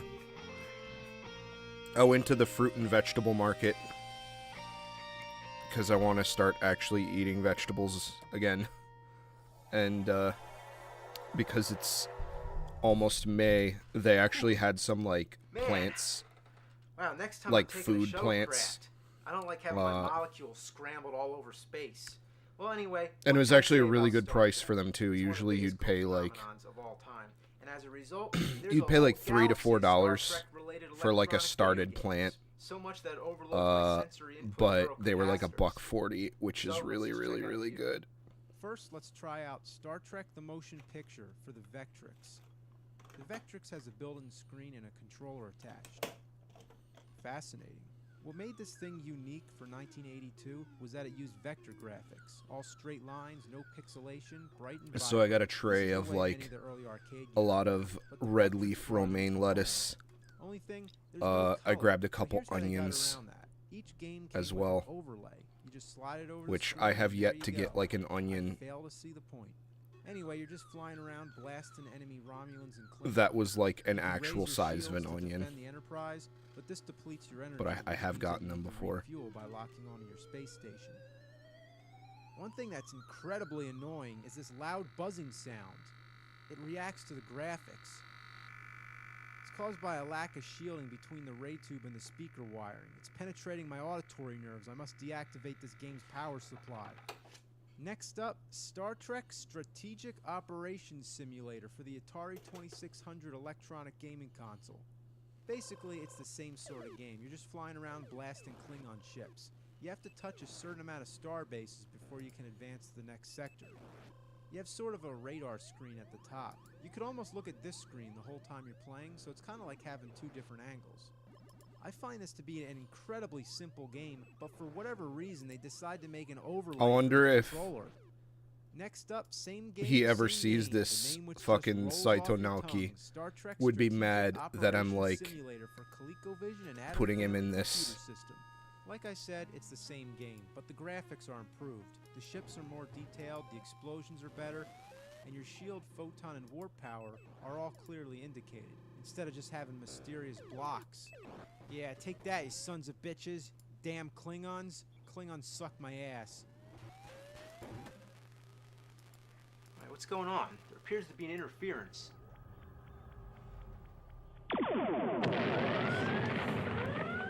What's the meaning of this attack? Ah, nerd. What is it? You want Genesis? You can have Genesis. Come on, this isn't fair. Come down and fight.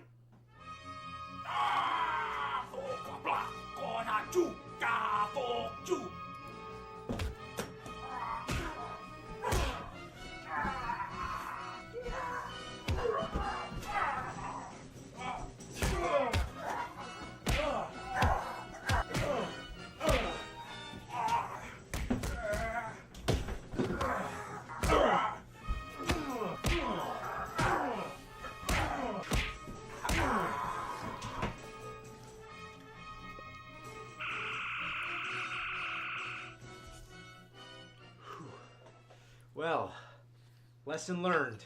Don't say anything bad about Klingons. Klingons don't fuck around. Anyway, we've seen how simple the early Star Trek games are, but as they went on, they became more intricate. And there's tons of them. So let's focus on just one more. Star Trek 25th Anniversary for the NES. To begin with, the music and the graphics are quite good, but my senses indicate a large deposit of bullshit. The storyline involves the Enterprise being trapped in some kind of dimensional gravitation gate, whatever that is. Unable to engage the warp engine, Scotty says that we need to replenish our supplied dilithium crystals. So that's all good, but cut me a break. You're given so much text to read, it's more like reading a Star Trek novel than playing a fucking game. Spock detects dilithium crystals hidden on a nearby planet, so Kirk, McCoy, and Spock all beam down to Okay. explore. You're That's pretty good. relieved to finally start walking around and doing stuff, but only then is when you realize how astronomically ass this game is. The first enemies you encounter are plants that spit at you. The projectiles are practically invisible, but lethal as hell. You just want to phaser fuck these little bastards to death, but they're almost impossible to hit. The problem is in the walking. You can't go diagonal, only straight up and down or left and right. But you move like you're locked down on a grid. Then you encounter these tiny little worms that crawl all over you. You think because they're so small they Okay. won't hurt you much, but no, these things All are right. serious. So anyway, you're trying to find these dilithium crystals, which Spock says is located in some ancient temple. So you talk to some of the natives, and they're like, "Sure, we don't." I know care I'm kinda if you taking it a crazy little spacemen casual from the tonight. distant future who we've never seen before. Go ahead and raid our holy temple. In fact, they even offer to help make a repellent for the bloodworms in the forest. It's like, hey, you want to rob my house? Here's the key. Most illogical. Only thing, you gotta bring back a shooting flower so they can make the repellent. Shooting flower? You mean these things? So you stun it with the phaser and you pick it up. Now, of course, picking up objects in this game is never simple. You think you just touch it and that's it? But no, you gotta stand next to it, scan it with the tricorder, and talk it over with Spock and McCoy, and then finally pick the fucking thing up. So you take the plant to the witch doctor and he makes the repellent, and once again you gotta pick it up. Shall I add the repellent to our inventory, sir? Yes or no? Yes, of course. Please do. Why would I say no? It's like my crew are out of their minds. Also, they do a miserable job trying to follow you. Come on, how would anybody get stuck on a bush? So we get past the bloodworms, you shoot down some wolf sort of creature, and then have dialogue afterwards. Will it be alright? Who the hell cares? It tried to kill us. Just shoot the fucking things and move on. A ghostly dragon pops out of a hole, and then I'm suddenly interrupted by a dialogue box saying, "Be careful, Jim. That creature looks like a dragon from Terran mythology." Yeah, thanks. So next thing, you're in the temple. You come to a series of rooms with weird symbols on the floor. If you just try to walk across, you die. You gotta know the right pattern. So before you even get to this room, you gotta memorize the order in which the symbols appear on the wall. So unless you have an amazing memory, you gotta write it all down. And that sounds like fun, right? Why not play a game where you gotta write down cryptic symbols? By the way, these symbols look extraordinarily familiar.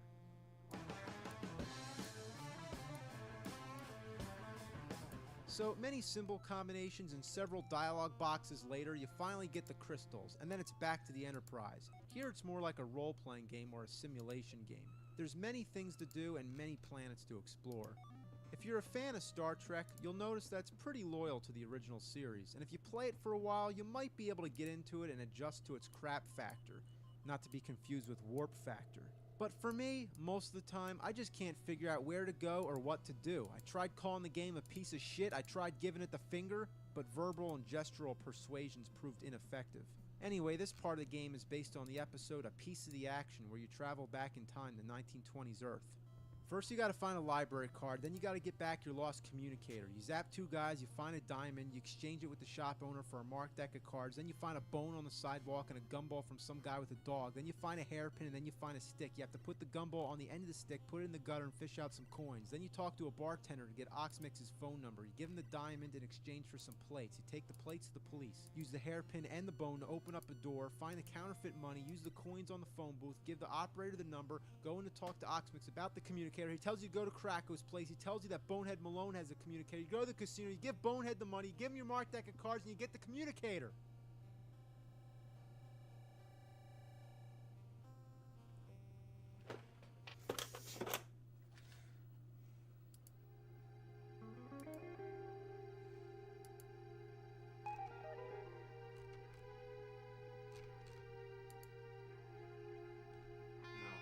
I won't destroy it. Maybe the game designers did the best they could under the given circumstances. You hear? You'll have to get your entertainment someplace else.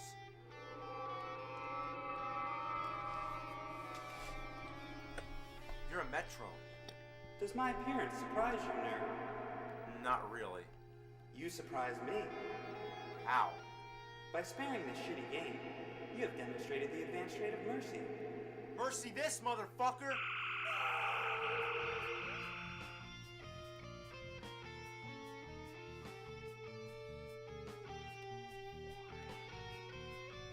All right.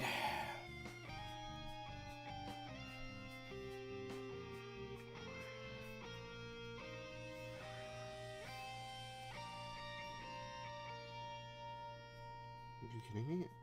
Do it on the fucking...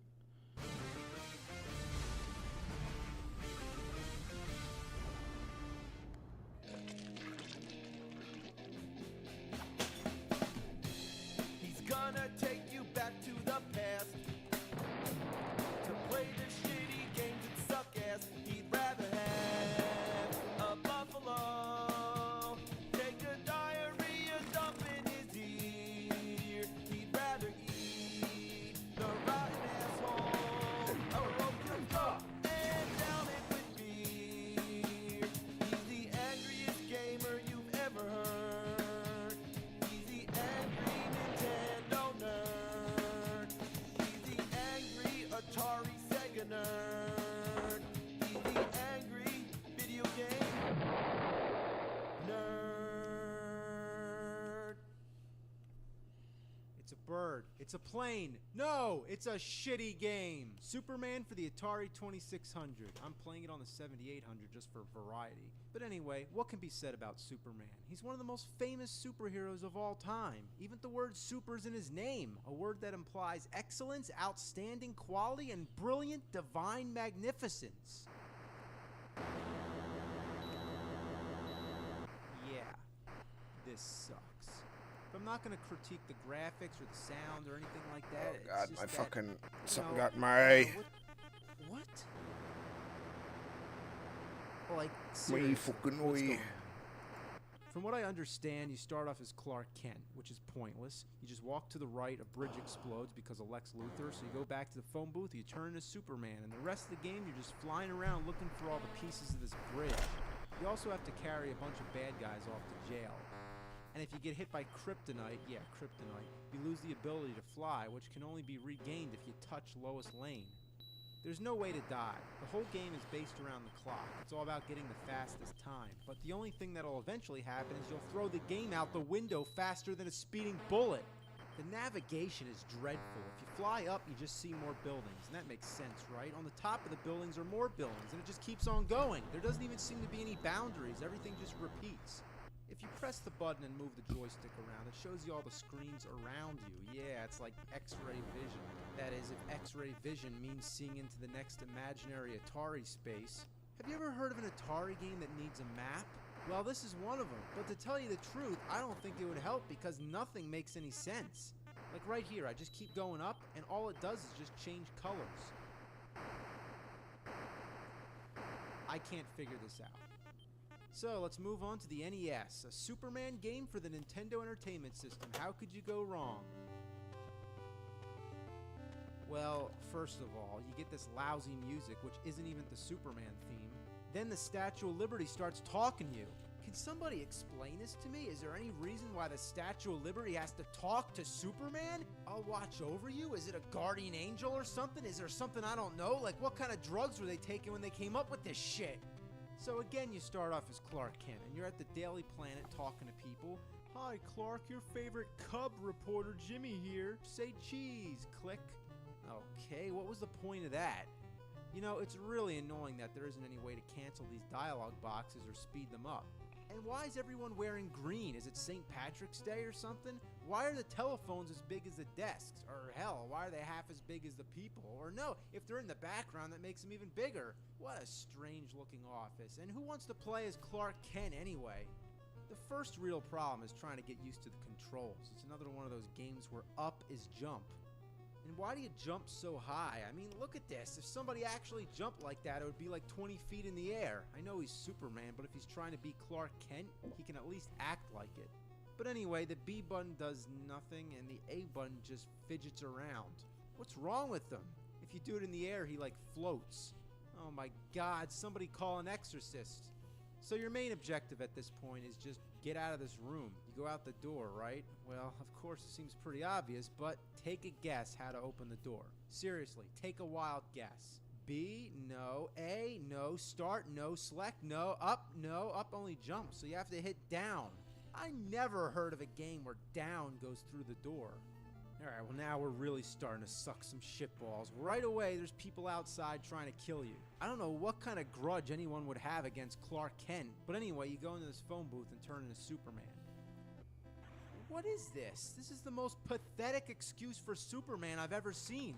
On the title screen he looks okay, but why in the game does he look like this? Your basic attack is some kind of weird close-range fireball. I don't know, I think he's supposed to be punching people, but it's just weird. Then you have a menu with special superpowers, each with their own energy bar, much like in Mega Man. Most of these special attacks don't seem to do anything. I assume that there's specific parts in the game where they all come in handy, but for now, I really don't know what to do with any of them. If you use Super Flight, all it does is make Superman fly up into the air. You watch that for a little bit, and then he comes back down. So, okay, what was that all about? I found certain spots where if I use it there, then he'll fly over the city and end up at another part of the game. Now, I'm sure that that's what you're supposed to do, but I'm still not sure why sometimes he just goes up and comes back down, so I haven't really figured that out, and honestly, I don't care. You have a map screen which seems like it should be self-explanatory enough, but there's times when you have to use a subway train. Oops, you can't ride the subway with no pass. What are you kidding me? He's Superman! He needs to buy a fucking ticket? It's like, yeah, we know you're trying to save the city, but you still need to pay for your ride. Why does he even need to use the subway? Can't he just fly? Why go underground? That's the complete opposite of flying. That's like if Spider-Man wanted to go from building to building, he'd just go down to ground level and then just walk. That's the stupidest idea I ever heard. And when you eventually get a ticket and ride the subway, why is Superman so small compared to everyone else? Is he a 5-year-old kid? It's kind of creepy, these tall guys in shadow. It's like, watch out, or they might be kidnappers. Why are they dark anyway? They don't look like anyone else in the game. Speaking of which, none of the people in this game have anything interesting to say. Here's just one random spot, so let's take a look and just see what people have to say here. Got any news? Okay, well, that was real informative. Let's see what he has to say. I know nothing at all. Well, that sums it all up. Alright, well, let's just talk to one more guy. Oh, get the Roman number 2, whatever that does. Hey, what are you doing? You see, I rest my case. There's no reason to talk to anybody. It's like in Castlevania 2, Simon's Quest. The whole game is full of people who tell you things that don't make any sense or have any relevance with See, the game. tough part about For doing example, this if an old one woman tells you not specifically to look into the Death is Star a or big you'll part die. of Saito Well, the Naoki's like Death whole Star is thing nowhere in the is that game. he uses Both of like these games soft were released in brushes. 1988. Now, He that must uses have like been that the year really of people soft talking kind and of not making like sense in video games. modern Haven't you seen anime the movie illustration Superman? Yeah, gotcha I did, game. actually. I It's know I nothing use that like to this describe garbage. everything So I I'm just hate, running but around without much clue where I'm a supposed lot to of go. those people do Killing that these is they'll weird use these like green-headed really alien muted sort of like things, I don't know. Ugh, and that music. brushes with like that are kind of like blurry when you look at them real Then I close. finally come to some kind of boss character, a woman, I guess, with a whip and a deformed And the head. issue with So I'm trying my that best, but that the in control is so awkward, and I just keep getting hit. And if your super power meter gets low enough, you turn back into Clark Kent, which is annoying, but at least you can still fight. doing that in Clip So I Studio stay with back manga and keep is using that it punch forces attack, and finally she everything dies, to and be you get the newspaper headline saying, anti-aliased. Superman defeats Zod Gang. Wait a in minute. The when you're Zod doing Gang? If you've seen the movie Superman 2, you probably know who General Zod is. That's not Zod. You mean her? Zod Gang? when Where's you're the rest of doing 'em? I don't know, but anyway. fucking manga What? pages Daily for like Planets? printing Isn't it purposes. just the Daily It like Planet? locks I you don't know. into I've had enough with this. Wait a minute. Stock market panic? Stock prices it locks fall? you into What, are we talking anti-aliasing about everything. stocks So now? a lot of Find these out why styles kind of stock depend prices on have like fallen. really You'll learn about soft stocks at the stock market. brushes, and that's going to be Okay, hard that's for the me goal to here? To go do. to the stock market? Oh my god. Do you remember being a kid? You remember playing Nintendo? What kind of things were you interested in? Comic books, video games, the stock market? Yeah, do you think any kid playing this game gives a shit about the fucking stock market? Why make a game that has anything to do with stocks or taxes or politics? You just don't do that. It's like, what were they thinking? Stocks? I just can't. Oh god, what a shitload of fuck. That's enough for me. This game is just so awful that it can't be explained. I can review it for another hour and it won't make a difference. It's an unreviewable game. Cannot be done justice. If you want to play it and see for yourself, I dare you. But just one warning, you will not be happy. Oh wait, this guy here just gave me a password? What's that for? Like if I want to continue here where I left off? Well, that's completely useless. There's no way I would ever need this password. And you want to know why? Because I'm never fucking playing this game again in my life. That's it. Superman is doomed. What is it about Superman that just spells shit? It's like they couldn't make a good Superman. You know, I gotta say, if I move out of this house, so here's a typical depending on what happens with like the housing market in the coming year, I have a special demand. No, a big demand. Do you ever think you can play I really want to have a studio that isn't in a basement. I put a lot of money into this basement. I think I put like $4 grand into it, all in all. Which that's pretty good. I had to hire out some of the work. But I just don't like being in the basement. I'm gonna be real. I feel like when there's no windows and you can't get a sense of time, I don't like it. Superman 64, Superman 64, Superman 64, Superman 64, Superman 64, Superman 64, Superman 64, Superman 64, Superman 64, Superman 64. Damn, I fucking drew her neck so fucking tall. Well, damn. Well, you want it? You got it. Next review is gonna be Superman 64. I'm gonna have to fix that.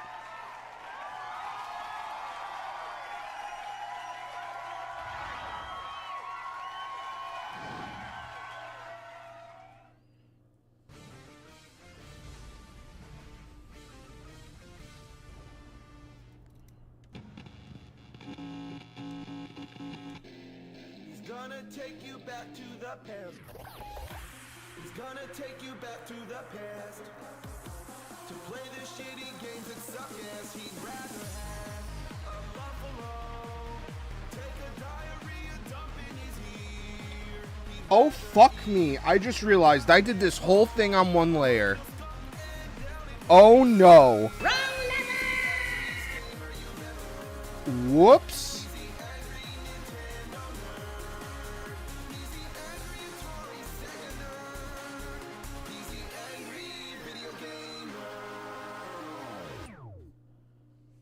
Okay, the wait is finally over. This is the review that everybody wants to see. Here it is, Superman on Commodore 64.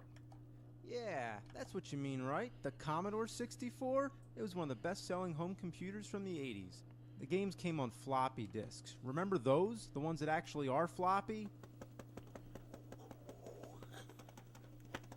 Let's pop this fucker in, turn this son of a bitch on, and play some Superman. Well, this is the startup screen. You never know what to do unless you have the instructions. You gotta type load, parenthesis, asterisk, parenthesis, comma 8, comma 1, and then return. And then it goes to black, and a few seconds later it says, now loading Superman.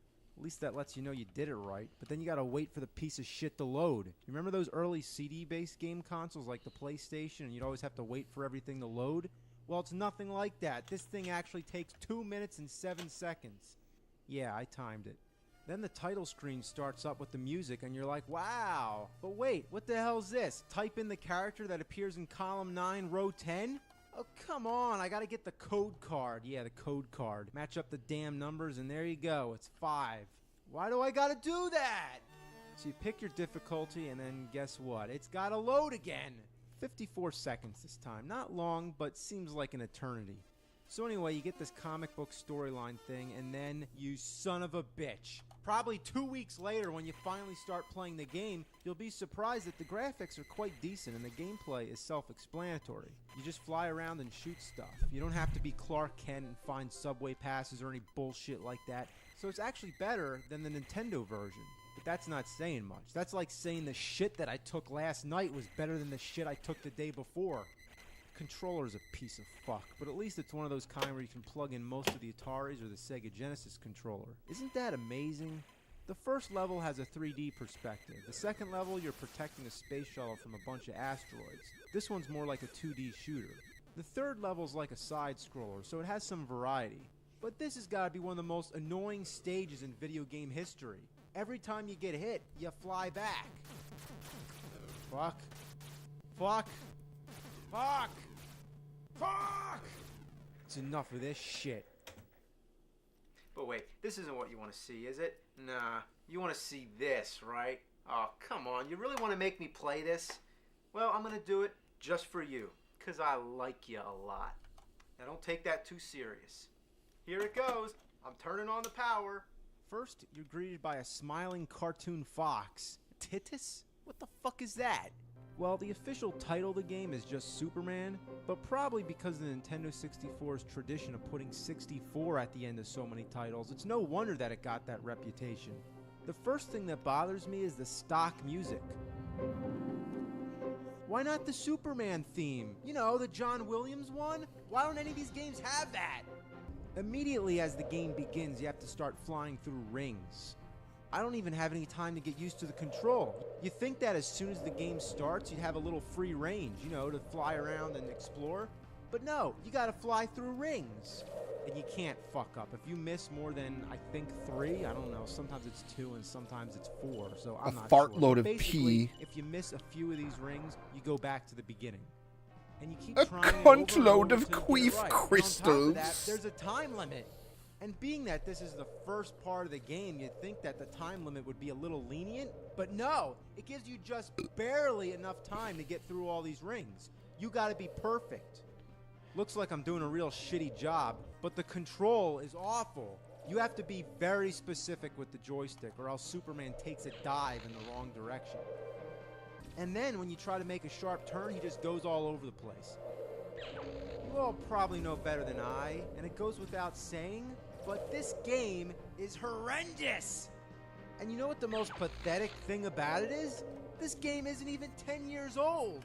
Just barely. You'd think by 1999 there'd be Oh! Oh, I got hit with old. Oh, like fuck. Superman stroking his super dick. So naturally, when a game gives you a time limit, 2010? Holy fucking shit. You gotta keep moving. If you miss a ring, you have the option to turn around and try to get it again, so there's no strike against you unless you skip to the next ring. So basically, you have to go through all the rings in order. But if you miss one, the time it takes you to turn your ass around and go back through, you already wasted too much time, so it's almost the same as just missing the ring. You have to keep flying. If you stop and bullshit around, then you're not going to make the Okay, that's enough of that. I just fucked around too much, so I might as well just give up and kill myself. You see that building? I'm just going to crash into it. Well, that didn't do a damn thing. You mean you can't die? Well, absolutely not. You're just stuck in limbo until the time runs out. The only thing worse than an impossibly bad game is not even being able to kill yourself. What's with the punching? Do I actually get to punch people somewhere in this shitload fuck of a game? I guess I'll never find out, but why are these punches so awkward? You gotta be kidding me. I'm stuck again? I'm nowhere near the wall. Look how much room. Look how much room. How can I be stuck when there's so much room? 15 seconds and I'm almost there. Almost there. Oh, fuck, Mr. Ring. Oh, come on. Can't even give me one more chance? Oh, man. What is he doing? Exercises? This is so ridiculous. This game isn't just bad. It's really bad. I'm not even kidding around. It's fucking horse shit. Almost there. Less than 10 seconds. Come on. I can just barely make it. Look, there's the last ring. Fuck ass bitch can't fart. I can't believe it. There is only one ring left. Oh, this is ass. This is really ass. Oh, look, this time I'm gonna do it. It's 4 seconds. Shit. Yeah. No, that didn't count. So finally, when I get past the rings, instructions flash on screen, then go away. What did it say? Something about cars? You're not even given enough time to read it. Oh, it's over already? What was I supposed to do? There's no time to waste. What? I don't even get to try again? I'm back at the fucking rings again? I can't believe I'm playing a Superman game where all you do is fly through rings. At first, I thought this was the training mode. Yeah, you know, like to test your accuracy. Lots of games have that. Remember Star Fox on the Super Nintendo? There's a training mode where you have to fly through rings. But even then, you don't have to go through all the rings. It's about how many you can get through in a row. In the actual game, you're flying around shooting at enemies and dodging obstacles. So what the hell is this shit? You should be fighting bad guys. What the hell does Hatsune Miku actually look like? With some of the worst control accuracy ever in a video game. But it actually does have a practice mode. Out of curiosity, I tried it out just to see what it is, and guess what it is? Going through rings. Yeah, what'd you expect? So once again, I'm at the next part. The message flashes on the screen for barely a second, and then you have 6 seconds to do whatever. Fuck. Back to the rings again. You know, if I had 2 consecutive chances, I might be able to figure it out. But instead, I'm too surprised when I finally get there to act in 6 seconds and with no time to read what it's telling me to do. And am I really doing this? Is this a Superman game? Flying through rings? Is that the best they could come up with? Okay. That's like if they made a Batman game where all he does is just play hopscotch. This looks like a job for Superman. Okay, time for the 6-second car stage again. Get off! Get off! Here we go. Got the car. Now what? Oh, the timer reset to 11. That's weird. But what do I do with the car? Okay, so there's another car coming. Can I stop it? Oh, this is the shits. This is the shits. Basically, you got to pick up both these cars and throw them before they hit the people. But guess what's after that? More rings! And after that, you got to pick up a police car and carry it to the goal. I'm starting to notice a pattern here. You go through rings, pick up cars, go through rings, and pick up cars. So I get to the goal, and guess what's next? Seriously, I want you to just take a guess what comes after this. More rings? Yeah. What kind of game is this? Is this some sort of insanity test? Well, I'm done. I'm sorry, but that's all I can do. This game doesn't even qualify as shit. It's like the equivalent of shit taking a shit. This is unspeakably, shockingly bad. It's sickeningly loathsome. It's a fucking suffering to the mind. It's a bunch of fuck and it doesn't belong on this planet. Somebody's gotta take care of it. This is a job for the fucking nerd.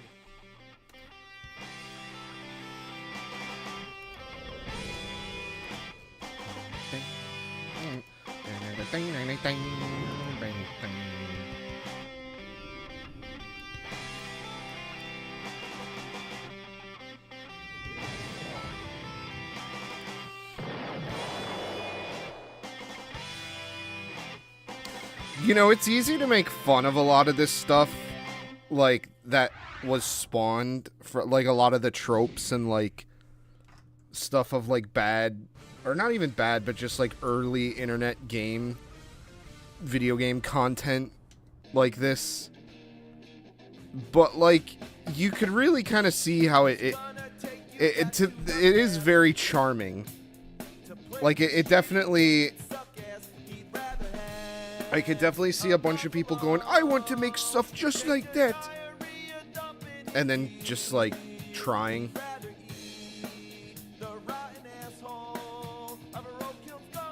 I mean, it just looks so much. It is kind of fun. It's very fun.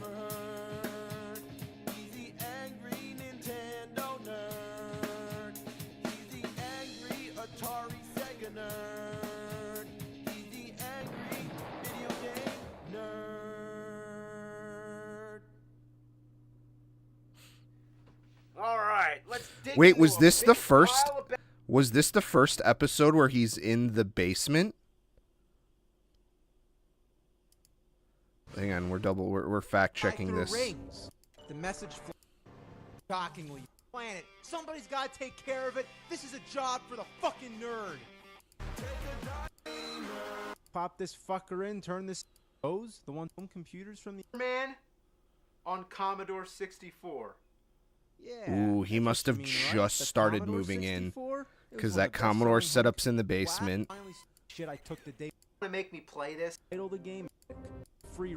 There's a time. You think by night. What was I supposed Then to there's do? no time to wait. The best they could. Yeah, he must have just been moving in the basement, because he's like very intentionally like hiding his like background and stuff with like green screen and everything. Yeah, this must have been as he was like transitioning to the basement setup that he has now.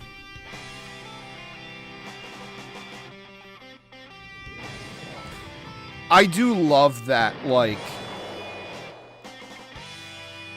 you know, there is something really, like, kind of nostalgic in a pleasant way of,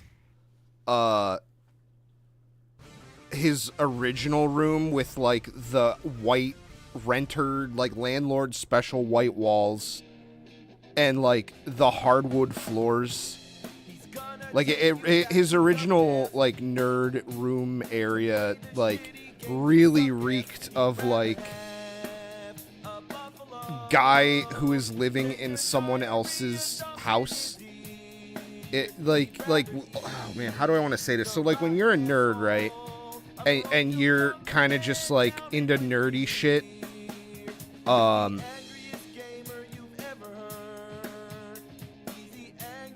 oh man, how do I want to say this? But like, you know, growing up, like in, you know, with my parents, obviously, because I was a child. But like when you're like kind of transitioning into your adulthood, All right. you try to make your space your own, but like there's only certain things that you can or can't do. And then if you're renting, there's only so much you can do to your space because you have to give it back at some point. Let's start. And that original nerd room really reeked of that, like, I'm renting a space. A year before the Tim Burton movie, which makes it the only game on our list that's not movie licensed.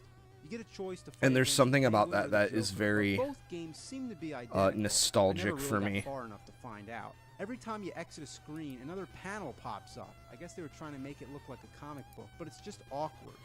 The first enemies you encounter are what I think are toy airplanes and gargoyles, or bats, which take shits on you. Yeah, if you look close enough, you can see the little shit bombs dropping out of their asses. The control is weird. As you can see, the instruction manual explains it. To do different punches and kicks, you have to hold the joystick in a certain direction while hitting the button. It's also ridiculous trying to hit anybody. You have to be like a step away, and no matter how many times you hit somebody, they don't die. Die. What the hell? There's also this annoying menu screen that keeps popping up. It took me a while to figure out that I activate this thing by pressing down in the button. So I get to this menu by total accident, and I don't know what to do here. What is all this shit? Restart game? Who the fuck's talking about restarting? Oh, the keypad's busted. Oh, that's great. Yeah, that's another thing about the Commodore. It only works when it feels like it. Well, anyway, the game sucks. Gotta give it the Batman punishment. Batman. Next is the one which most people know, Batman on the NES. Overall, when it comes to games, The Dark Knight's been treated a lot better than Superman, because there do exist good Batman games, and this is one of them. The graphics are dark and stylish, just like the movie it represents, and the music is kick-ass.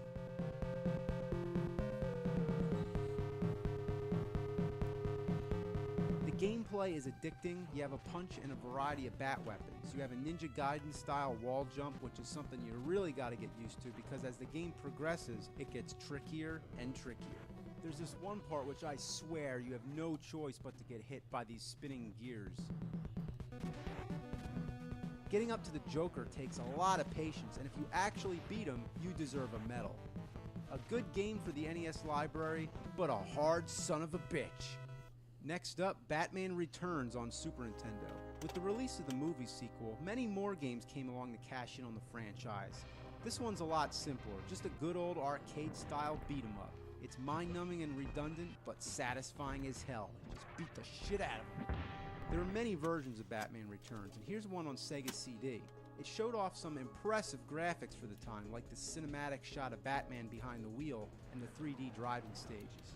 To tell you the truth, I never made it past these driving stages. It just goes on and on. Boring as shit. Next game. I'm Batman. Next up, Batman Returns for the Atari Lynx. A lot of these early handheld consoles had the same problem. You can barely see the screen. You gotta tilt it at the right angle. So this isn't gonna be easy to play. Anyway, you're just going around punching people. It's pretty self-explanatory. But goddamn is it hard. I keep getting hit by dynamite and I can barely see where it's coming from. And there doesn't seem to be any kind of jump attack. Damn. Alright, well this one gets the official bat stamp of shit. On to the next game, but first, gotta tell it I'm Batman. I'm Batman. The Adventures of Batman and Robin on Super Nintendo. Yeah, of course they had to make a Batman See if game I can based find off that. of every Batman movie that came out, but they also had to do one based off the animated series. It's kind of like a cross between a beat-em-up and a 2D side-scroller. You just keep moving right and bashing everybody in your way. But then there comes times when you need a little bit of problem solving to figure out what to do. Sometimes it gets kind of annoying, like this part. How the hell was I supposed to know I can't jump on the roller coaster? But in conclusion, this is one you might want to try out. Not a bad game, let it pass. Next up, Batman Forever for the Super Nintendo. Now we're in deep shit, because this game is Triceratops testicles. Since the side-scrolling, driving, and There it beat-em-up is. thing had already been done to death, my guess is that they were attempting something a little different with this game. As soon as it begins, you'll notice it bears an uncanny resemblance to Mortal Kombat. It's literally the same control scheme with all the same moves. Being that it was also made by Acclaim, it makes you wonder why they would repackage a fighting game into a Batman game. I almost expect to see Batman rip someone's spinal cord out. This kind of fighting style just doesn't work for a platforming side-scroller like this. It just slows things down. Whenever you knock somebody to the ground, you gotta wait for them to get back up again. You hit them again, and it just goes on and on and on. It's also real annoying that up is jump, whereas there's plenty of buttons to choose from. But that's only the beginning to how atrociously ass this fuckfest is. Within the first minute or two, you come to a wall, which is pretty much a dead end. You can't do jack shit. So you figure, okay, I probably gotta go up there. So you try jumping all around, but it's useless. You try every possible combination of buttons till you find that select shoots this wire out of your crotch. That's real random, right? The select button? But this wire or grappling hook, whatever, it doesn't latch on to anything. Almost as if it's just for show. At first I thought that you just need to stand in the right spot, but no matter where I go, nothing happens. Fuck shit! Get up there! This is fucking bullshit! You think to shoot up, you just press up, but no, it jumps! Sometimes I get it to work by pure luck until I figure out that, okay, this is how it works. To shoot up, you press select and up in a very specific way. You have to press select slightly before you press jump. If you do it correctly, it shoots the grappling hook straight up in the air. But if you press them both at the same time, you just jump. That's a good reason why the jump button should not be up. Why can't it be one of the fucking buttons? Having the fucking up button jump is fucking fucked up. If this aimed your grappling hook and this jumped, then it would be fine. But no, they gotta be the same button. And on top of that, you have to be standing in the correct spot. And this spot is very precise. You think all that mattered is if you were under the hole. But no, it's like exact. This one magic pixel of a spot. You gotta be right on the mark. So you just lumber all around trying to figure out where to go, and whenever you access a new part of the game, it says, hold on! Hold on for what? It has to fucking load? It's also interesting to note that you have the option of playing as Robin. But who would do that? I want to be Batman. I guess the goal is to rescue all the security guards.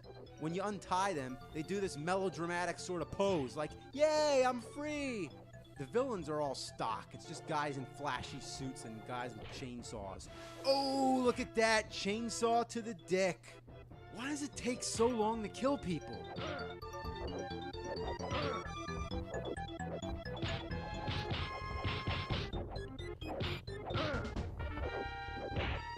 Everything's so dark you can never tell where there's a door. Then you walk back and look for one of those spots where you can use your grappling dick. See, right there, that was just a lucky guess.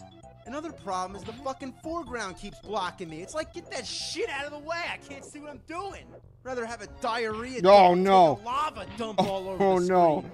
And just when you I thought you had forgot. the controls all figured out, you come to this part where you need to jump down.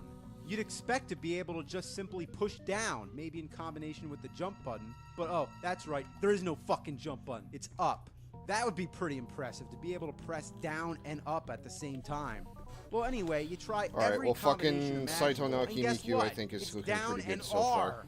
Yeah, R. That's not even one of the main buttons. Why R? And again, the R button has to be tapped slightly before you press down.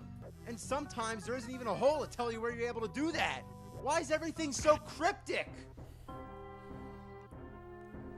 Okay.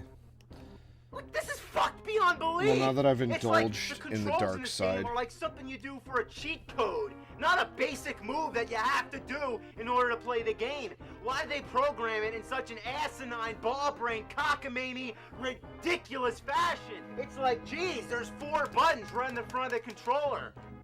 Look, that's not enough to work with. Instead, they have to, like, program it, like, all into, like, weird kind of crazy button combinations and shit. It's like, what were they thinking? It's like, up is jump, select for the grappling hook. Select shouldn't even be part of the game. Select should be, like, for the menus or something. I mean, geez, like, were they trying to just ruin this game? Just flat out just fuck it up? Well, they did. Batman Forever, it sucked back then, and it sucks forever. Batman. That's it. That's all the shitty Batman games I can take. Review's over. Batman! Batman, you wanna play a really shitty Nintendo game, Batman? What, how that Return of the Joker on the Nintendo Entertainment System, Yeah, Batman? I'm not really Batman, though. You're not Batman! Batman, you're Batman! Uh-oh. I'm Batman! Come on, Batman, let's play! Come on!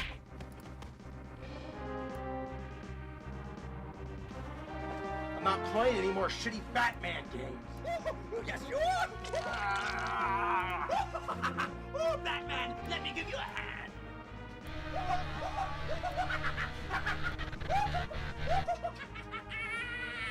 Will the Bat Nerd escape the Joker? What bad games does he have up his sleeve?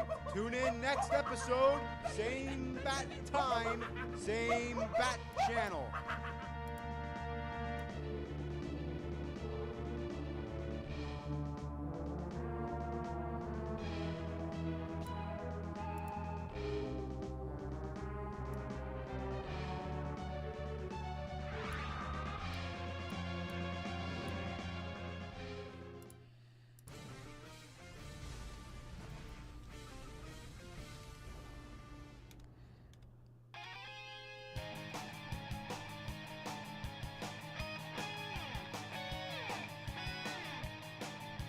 Guys, drawing in this alternate art styles is really gonna take a lot out of me. Unlike the Yagi video, if it's something I don't like, I have a feeling it's going to be a lot of work. And it's gonna just stress me out, but you know what? Gotta do it. Gotta make it fucking real.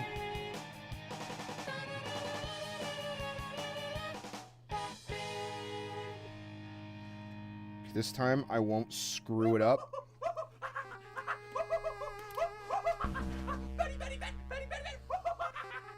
Okay, so I guess because the Joker's in the title, I'm playing Batman Return of the Joker on NES. It's a follow-up to the first Batman game on NES. They couldn't wait for the next movie to come out, so they had to make an instant sequel. Unlike the first game where you have the option to punch or switch between an inventory of weapons, this game basically gives you one weapon, a bat gun. You can get a lot of upgrades to this weapon, but I can't help but find it strange that Batman is just going around shooting people with infinite ammo and never using his fists. For an NES game, the graphics are good, and the music, once again, is awesome. Seems like Sunsoft games always have good music. Blaster Master, Fester's Quest. Yeah, I said that. You can even make Batman dance to the music, because when you press up, he turns his Alright, head. where's my Ikamusume? Oh, the bat dance! Trying to reference something I actually like. I don't know what purpose that has. But when you get to the boss, the music sounds incredibly familiar.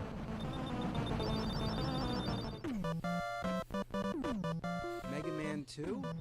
Yeah, it does sound like it. Just a lot faster, that's all. Once you get to the third stage, the game gets way too difficult, way too fast. You're slipping around on the ice trying not to fall, and all these tornadoes keep flying at you. Even after a lot of trial and error, it's still next to impossible not to get hit by these things. Come on, you fucking tornado piece of shit. I know you're there. Just inching forward. I know you're there. Fuck! There's also the traditional annoying backwards fall bullshit. Whenever you get hit, you fly back, right? You're familiar with that. But here, even if you're facing in the other direction, you get sucked back into the hole. What in the holy mother of fuck is that about? That doesn't even follow the laws of physics. Then there's the falling ceiling gag, you know, for you to get by, they have to fall. There's no other option. If you stand under it, it kills you. To get it down, you stand under it. What a paradox.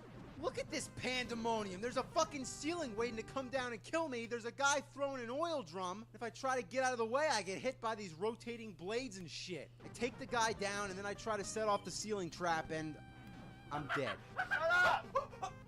Fuck you, motherfucker! So I try it again, and this time I just carefully step to the edge, just taking baby steps, you know. God! This game's fucking brutal. It doesn't even make any sense. Come on, you piece of shit. Fuck! Okay, so I'm trying to jump onto a moving platform while somebody's shooting at me. How the hell does that work? Oh, shit. Whoa, I got lucky there.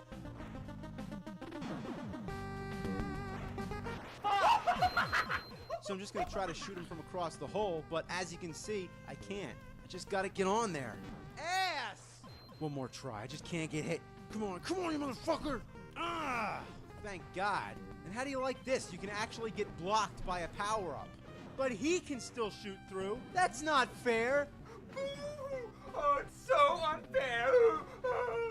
It's like they deliberately programmed this thing to be a means of torture. There's also a slide move, but I never found a safe time to use it. So half the time, I forgot I had it. The only thing easy about this game are the bosses. Except for the Joker. He's impossible. So overall, it's really not the worst Batman game. It's not really that bad of a game in general. It just has some things about it that suck. Would you like to play a bad game, Batman? How about the Game Boy version, Return of the Joker? Have fun, motherfucker! Okay, Return of the Joker on Game Boy. The game begins, and what does it sound like? That's why. I don't know why I'm making all these observations. I guess I just have Mega Man on the mind. So anyway, it's completely different from the NES version. Your main attack is punching, but you can also collect other weapons. And the wall jump is back too, so it's actually more like the first NES game. But there's also a grappling hook, which is really annoying because you can never get it to work when you need it to work. It's like Jungle Hunt. Did you ever play Jungle Hunt? And other times, it just has a mind of its own. The control is overly complicated. It seems they should have just had the wall jump or the grappling hook, not both. Here there's deadly sewer water rising up. I'm desperately trying to make my way to the platforms, but instead I keep bouncing around the place. Alright, so I'm just trying to get the power up that's up there. Trying to do the wall jump and the fucking grappling hook's going off. Ah, I missed again. Alright, here we go. Just want to get... There we go. Okay, see, so I got the power up. Now I just want to land on that thing, but it isn't even... And then the grappling hook goes off. I don't want to go that way. I want to go to the right. Alright, I made it. But now the wall jump, like, sends me back. It's like I didn't want to go back. I want to go to the right. The controls are like trying to get a horse to wipe its ass on an eagle. And I really hate that grappling hook. Okay, now jump. Fuck! Alright, here we go again. Fuck! I swear that these games were programmed by the Joker. Oh, I can't believe this. Get up there! Get up there! That's it. I can't play this game anymore. I can't even finish the first fucking level. What are you playing? Return of the Joker? Didn't you just play Return of the Joker? Return of the Joker, Return of the Joker. Well, how about Revenge of the Joker for the Sega Genesis? Return of the Joker, Revenge of the Joker. Return, Revenge, Return, Revenge.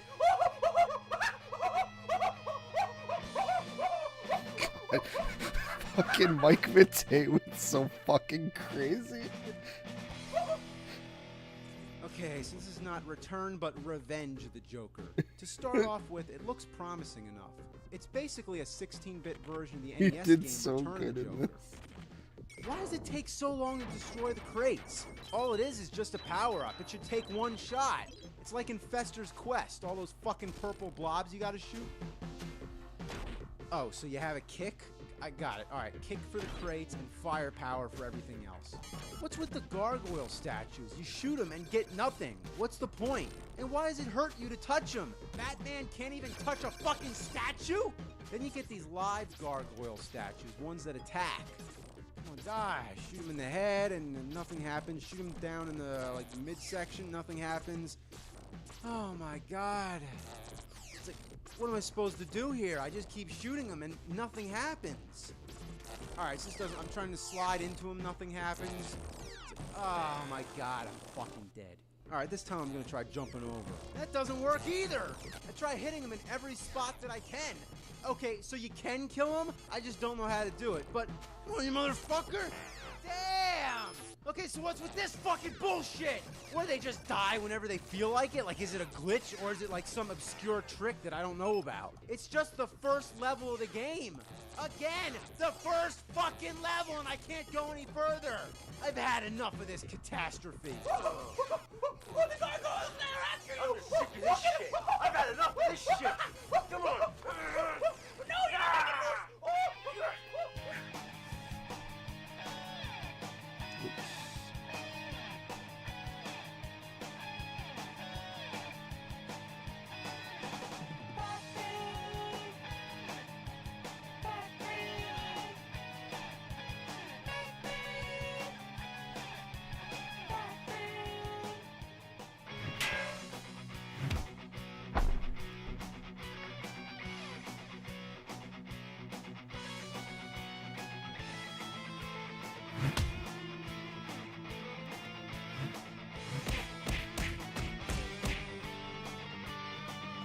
I'm gonna shove these fucking games up your ass. Batman Revenge of the Joker. Batman Return of the Joker. Batman Forever. Batman Return of the Joker on Game Boy. And last but not least, Batman on Commodore 64.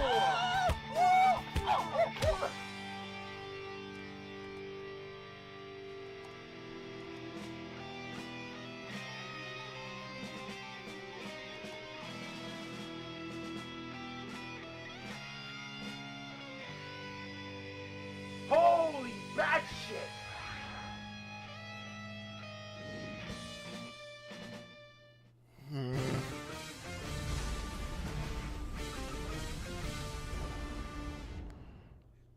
This is a very special episode because I'm not going to review the game. The fans are. Yeah, for the first time, I asked the fans to recount their experiences with the game and send them to a specified email address. And as a result, this one inbox got over 6,000 messages.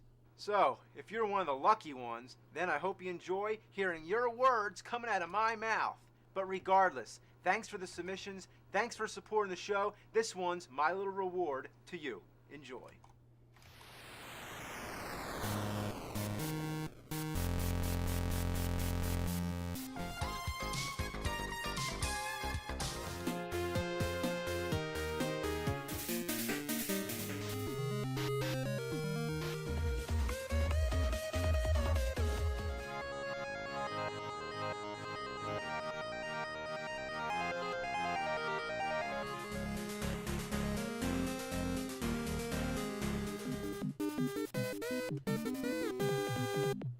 Deadly Towers on the NES. First of all, what's with the poorly drawn Herculean Viking guy on the cover of the game? What, was Fabio unavailable that weekend? And talk about false advertising. The in-game character doesn't even come close to looking like that. It's some boy in a green spandex jumpsuit with horns. What the fuck? Outside of Japan, the game was supposed to be called Hell's Bells. I'm sure they changed it because they didn't want to associate this piece of ass fudge to anything good like AC/DC. If you let it load, it plays a backstory. No one would ever want to read this much text, and it scrolls way too fast. Hell, I don't even know if it tells you what you're supposed to do anyway. You have to collect 7 bells and burn them in a sacred fire or some shit like that. When you start the game, it doesn't tell you where to go or what to do. And watch out for what door you go in, and it's a beginner's trap. You don't know where to go, so you just walk into a room and shit, the enemies gang rape your ass. At first you might say, hey, the game looks decent. You got a sword, which you can shoot much like in Zelda, but the enemies at the start of the game don't die with one hit. No, you have to hit them repeatedly. And the worst, you can't stab the sword like in Zelda after you shoot it. You have to wait till the sword leaves the screen until you can fire again. Come on. Oh, this must be why the attack is so slow. Our hero must pass the blades out of his cock. Hell, if broadsword shooting out of my cock was my only defense against purple inchworms and bats, I'd probably let them kill me. Since when are you supposed to just throw a sword anyway? I mean, swinging it at your enemy would have worked nicely, but no, he throws it, and where the hell does he get all these swords? Even the manual says you have no confidence in the sword. What the fuck kind of advice is that? That's like saying, buddy, if you play this game, you're gonna get fucked up the asshole with a porcupine! Good fucking luck, douchebag! It's almost like the game just wants to fucking piss you off! Every screen in this game is just a clusterfuck of shitty bad guys to fight.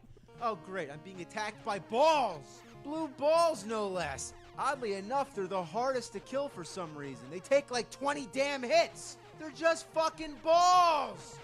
It's as if they ran out of decent enemy ideas and just programmed random moving shapes to come kill you.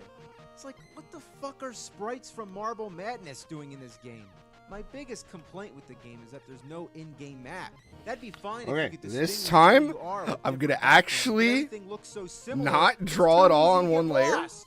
Game's like a maze, but it's beyond that. It's a fucked up guessing game maze with no end. I stumbled onto some area where there's no door, there's no icon or anything to let you know that anything's there. You just gotta take a shitty guess, like in Simon's Quest, where you kneel down in that corner waiting for the tornado to take you away. You can just be walking around and then you just magically appear in a room when there are clearly no doorways around. I mean, what kind of sense does that make? Have you ever just walked into a wall and appeared in another room? You get an inventory screen. It's empty right now, but it seems pretty standard. Tells you your life and everything. It also has this thing called Lutter. Yeah, it says you have 50 Lutter. I can only assume that that's currency, so I googled it to check what it meant. And according to an urban Lubby dictionary, Chutter! Lutter Lubby means Chutter! cheap-ass hoe. So, therefore, we're already starting out with 50 cheap-ass hoes, so we're doing all right for ourselves. I wonder what the exchange rate is for the expensive whores. Maybe we'll find out later. Now, I can understand wanting to call the currency of Fantastic World something different, but what's wrong with just calling it gold?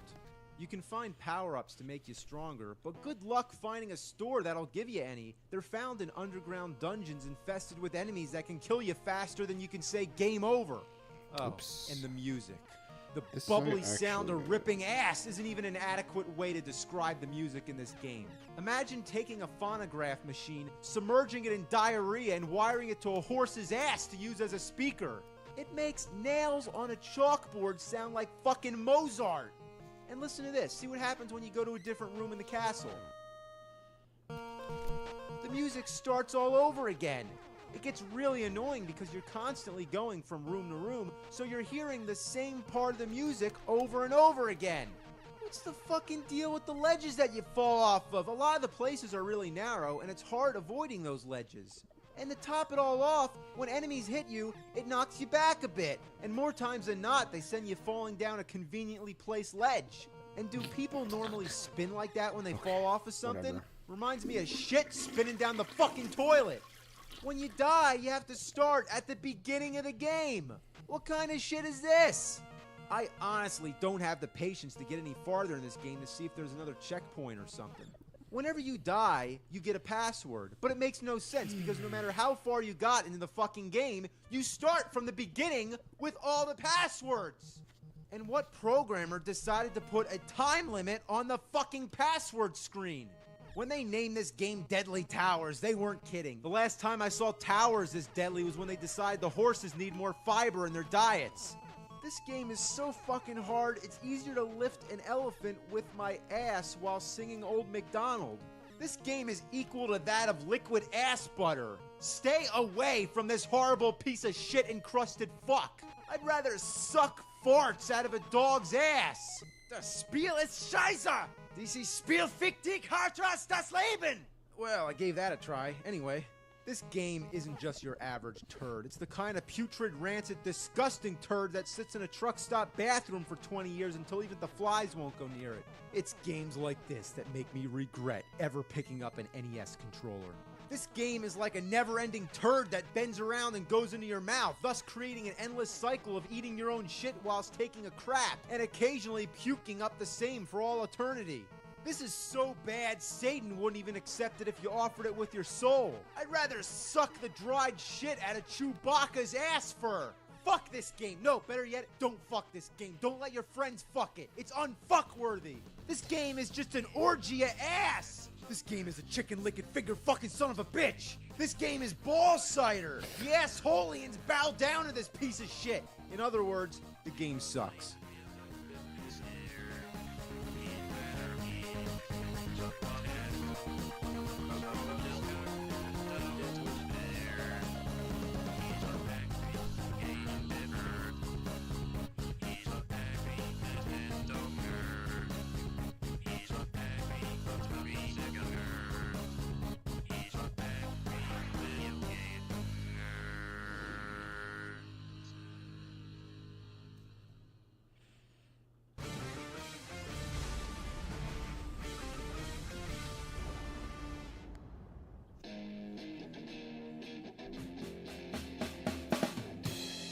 Gonna take you back to the past to play the shitty games that suck ass. He'd rather have a buffalo take a diarrhea dump in his ear. He'd rather eat the rotten asshole of a roadkill skunk and down it with beer.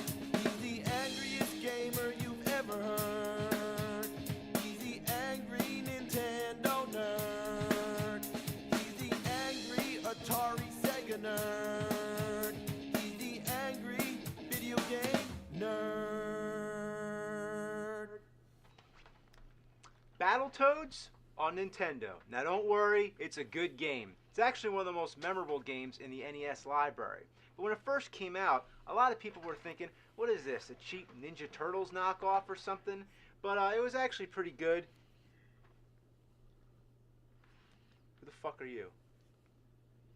I'm your guitar guy. I sing your theme song from behind the couch. Well then go back behind the damn couch! Jeez. You know, that's not the welcome I really expected. Oh, look, you can't just sit here while I do the review. Why can't I do the review with you? Oh, because that's not how it works. It's like, I play the game, and you get your ass back behind the fucking couch! I don't ever get to do anything. You don't even use my song that much anymore. Why are you always behind my damn couch anyway? There are no other couches to go behind. What a piece of shit. Ass! Fuck!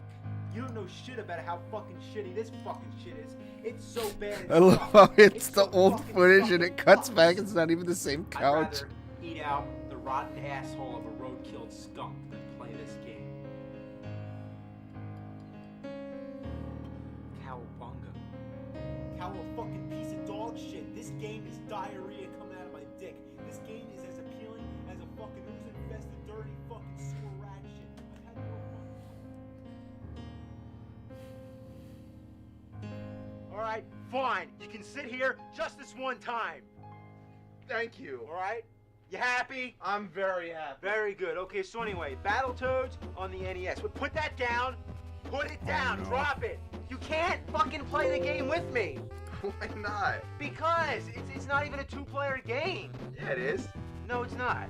Look, you see 2 players, press start. That's it. All right, so anyway, the game begins, and how'd you do that? I push start. Oh, so it's arcade style. The second player has to push start to join in. Why not just a regular select screen like any other NES game? Speaking of which, the intro shows 3 toads, Rash, Pimple, and Zitz. Why such disgusting names? How about herpes, genital warts, and gonorrhea? Besides, Pimple's not even in the game. He's captured, and the goal is to rescue him. But on to the game. The first level's like a classic beat-em-up. Punching people is so satisfying. I like how your fists enlarge. When you headbutt, you grow ram horns. And when you kick, your foot grows into a giant boot. You can throw your enemies and grab weapons. It's so much fun. And when you pause the game, you get this catchy beat.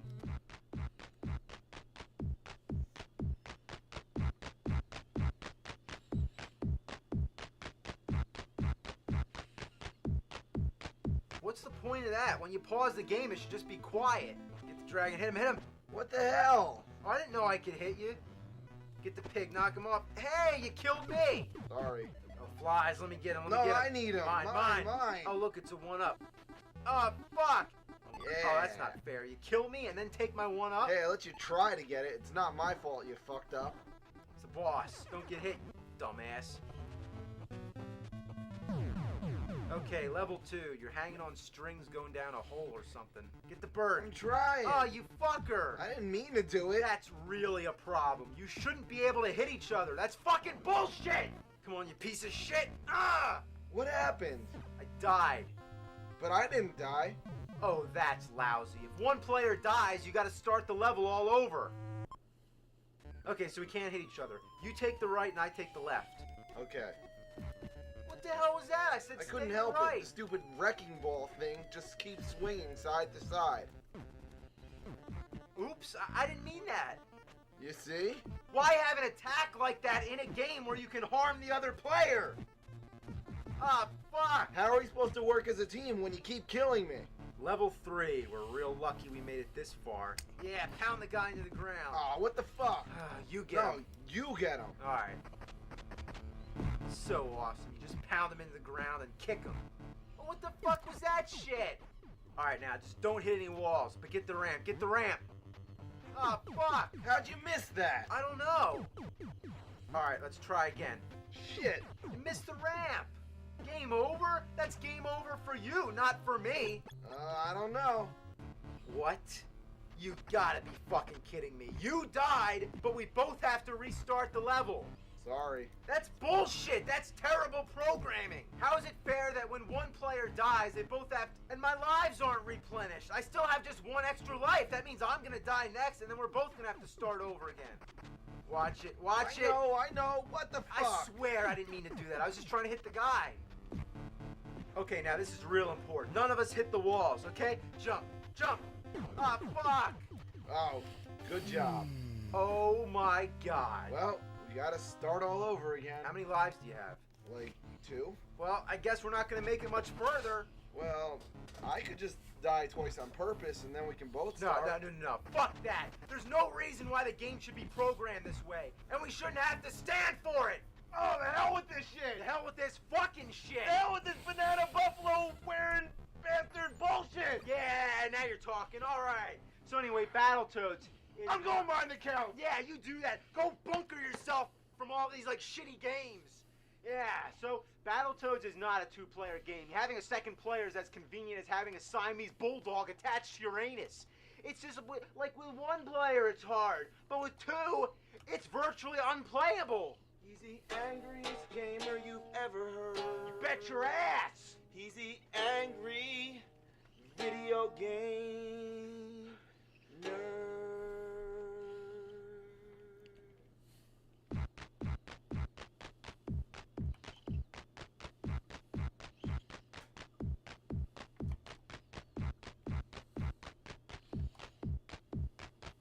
Go behind someone else's couch! There are no other couches to go behind. Basically, Battletoads is I'm not... going behind the couch. Well, good then. I mean, go bunker your... Fuck.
Remember when everybody was talking about Dick Tracy? 1990, the Warren Beatty film comes out. Everybody went from who's Dick Tracy to whoa, Dick Tracy's the shit.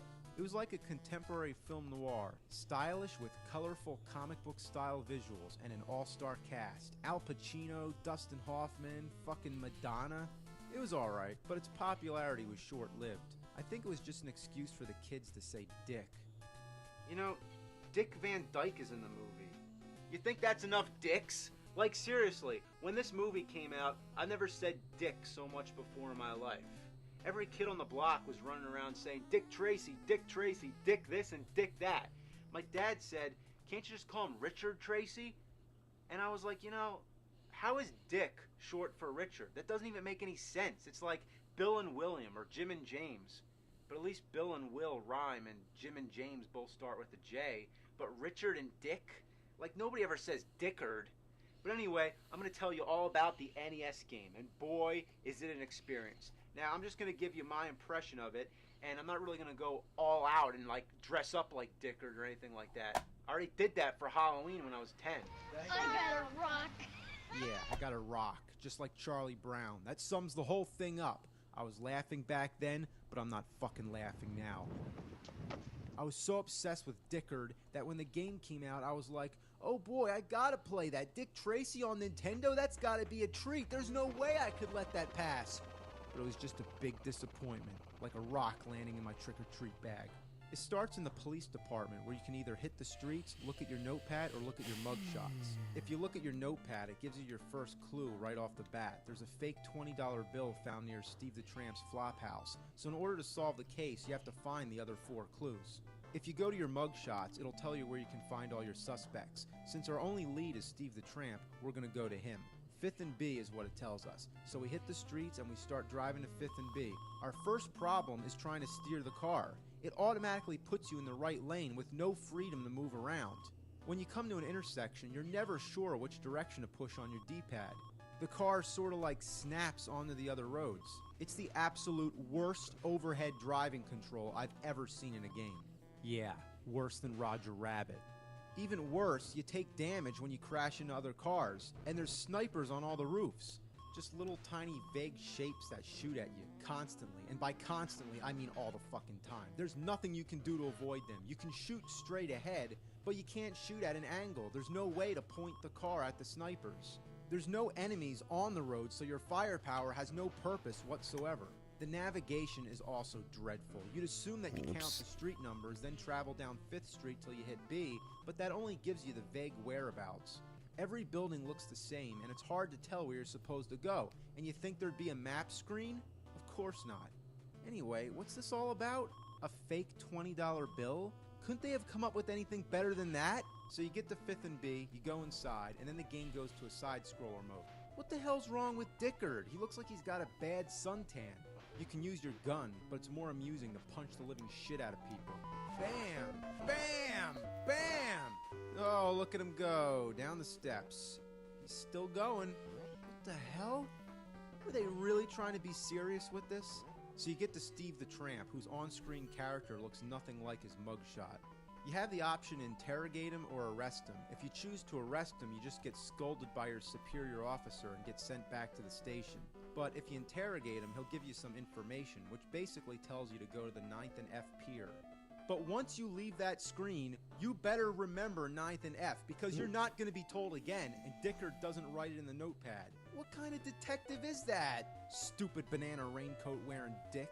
So you go to 9th and F, where you encounter more bad guys. But now your life is starting to diminish, and to make matters worse, you're not allowed to shoot unarmed men. If you shoot somebody who doesn't have a gun, you lose half a star. You switch between the gun and the fists by pushing select, and you have to keep doing it constantly. There's times when you're trying to shoot someone when all of a sudden an unarmed man drops down in your line of fire. That's bullshit! So it's supposed to be realistic by having a good cop that won't shoot unarmed men. That's fine, but then how about when you punch people, they bounce off the damn walls? That's pretty realistic. Okay, there's the clue, the first piece of evidence we need. What the hell's he doing? Get off the rope! Why the hell would you want to climb on the rope? So then he collects the clue by punching at it, and tells you footprints in puddle of spilled green ink. Footprints on top of a crate hanging from a rope? Sure, whatever. After you leave the pier, you chase a car down. Probably the only time the bullets come in handy. And then you interrogate Shoulders, I think, and he tells you where your next clue is. 4th and D.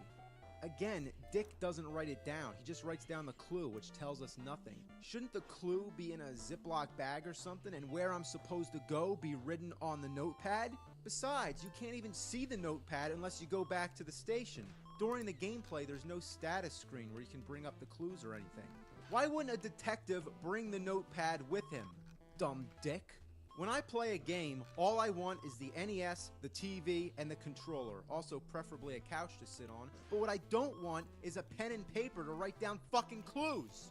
Ugh, the fucking snipers got me. Game over? Are you kidding me? Just one life? That's it? And no continues either? No, look at this. Where's my clue?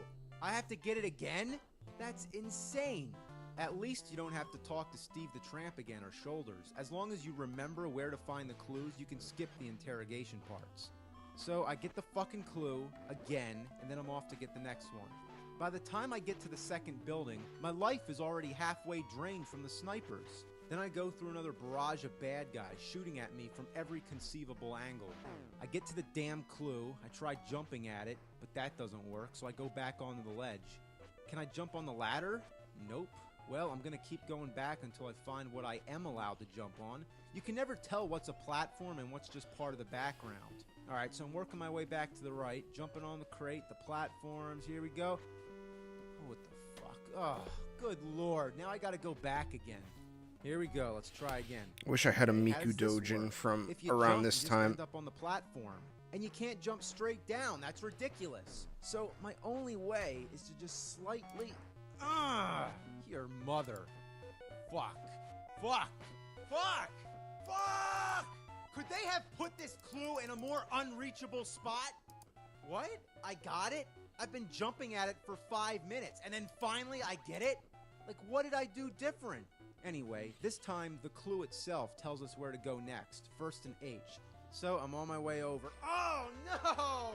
I gotta do that shit all over again? Couldn't they give you any extra lives? There's no way you can be expected to find 4 clues without dying. That's impossible. So I'm gonna assume that I don't need to collect all the clues. I just need to figure out which crook I can arrest. So after skipping most of the clues, I was able to find one clue in particular, which pretty much says that Numbers is the culprit. So I look at my mugshots and find that Numbers is hiding out at 8th and J. So I go straight over to 8th and J, and it's swarming with bad guys. Even going into this place with full health, it's hard to survive to the end. It's hard as dick. So I get to Numbers, I arrest him, and then... I need more evidence?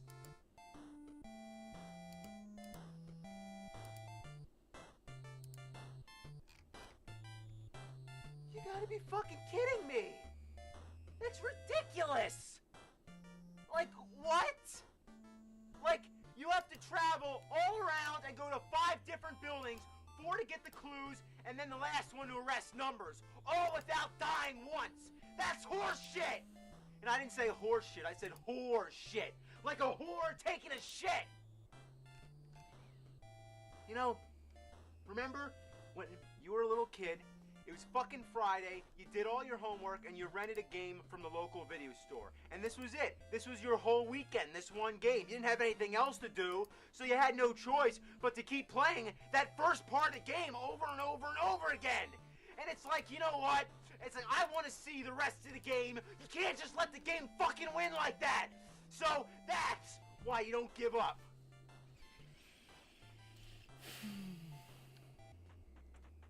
I also noticed on the startup screen that there's a continue option where you can put in a code. So apparently the whole thing with the fake money is only the first case. If you can somehow make it through, then you might actually get a code. Alright, getting the clues, Fuck! You know, with some practice, I can get through the fighting parts without getting hit once. But the problem is the fucking snipers! I can't stop getting hit! Driving fast doesn't help, so I'm really gonna take my time here. Fuck!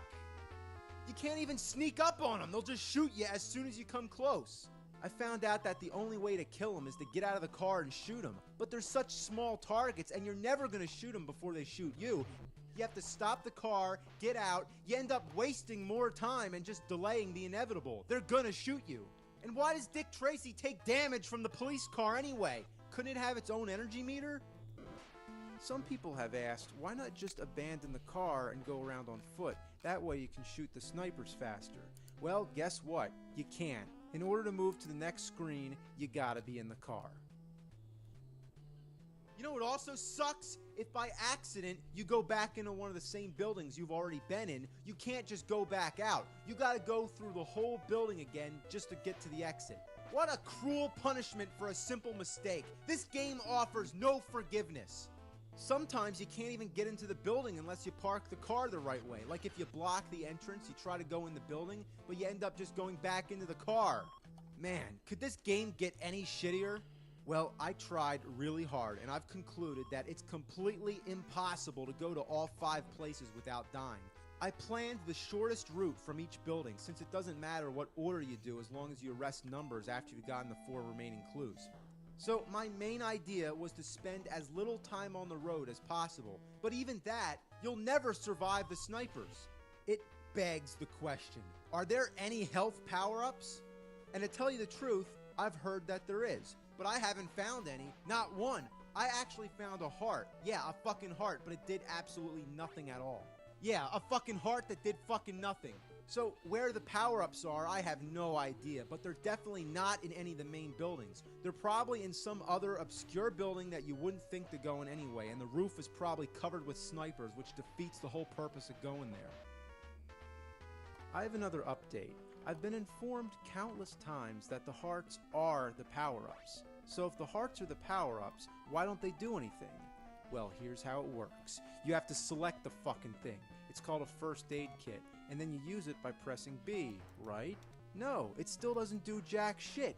You have to hold down select and press B at the same time. But that doesn't work either, because as soon as you press select, it goes to the next item. The trick is that you have to select the item that comes before the first aid, and then hold down select, so now the first aid should be selected while you're still holding select. Then you press B, and there you go. How the fuck was I supposed to know that? Why couldn't you just push B like all the other items? What kind of stupid fucking dick brain idiot programmed it like that? This is the reason why Game Genie was invented. I've been playing this game for almost 20 fucking years and I still can't get past the first stage. So why am I still trying? I don't know, I'm just a sucker for Dick Tracy. Sucker for Dick? That didn't sound good. I'm gonna tell you right now that anybody would have given up on this game had it not been for the name. They made one of the most frustrating games of all time. They took the name Dick Tracy and slapped it on the cover just like slapping their own greedy dick.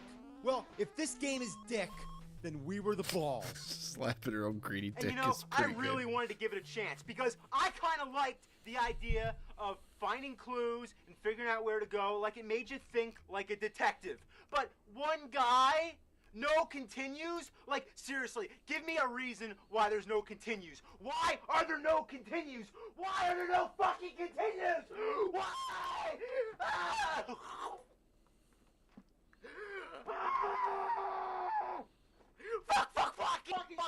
Fuck!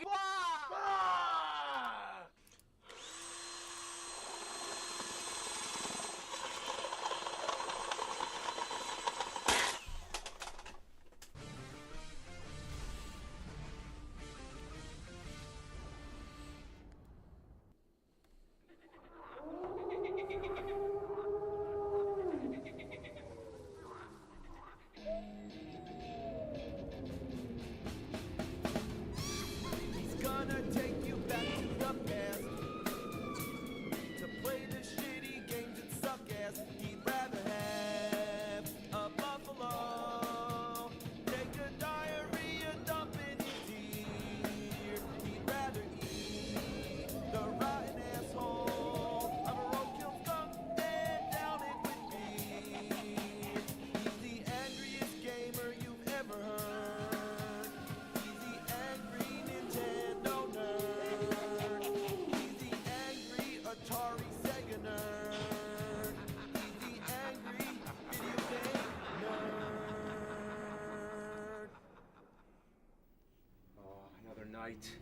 shitty games.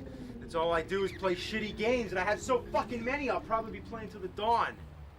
It's a sacrifice to the soul, and it's sucking me dry. How appropriate, because tonight, it's Dracula. And when it comes to Dracula games, most people instantly think of the Castlevania series, but I'm going to delve into the fucking catacombs of hell. Our first exhibit is the count on the VIC-20. And what the fuck is a VIC-20? Well, it's an old Commodore computer from 1980. Thought the Commodore 64 was primitive? Well, check out the VIC-20. Look at that cartridge. That's what you call a game. Trying to jam the fucker in is a real bitch, even worse than the Intellivision. It's like trying to stick your dick in a Cheerio. The graphics are non-existent because it's a text game. It says, I see I was put to bed. It's afternoon and I overslept. What shall I do now? I'm gonna write, get out of bed. Don't know what out is. What shall I do now? Wake up. Don't know how to wake something. I don't know what to tell it, but I have the instructions, and it gives you some suggestions of words you can use. So let's try climb. Can't do that. Yet. Oh, so you're teasing me. Go. I also need a direction. Go right. Don't know what right is. Go left. Don't know what left is. Eat pillow. Yuck. Okay, so I ate the pillow? I didn't expect that. Get up. I'm in a bedroom. Closed window, brass bed, north. Okay. Go north? What shall I do now? Okay, so I went north? What did that do? Go east? Okay, what shall I do now? Go east again? Use 1 or 2 words only. Oh, okay, I'll give you 2 words. Fuck you. Don't know how to fuck something. Next up, Dracula on the Intellivision.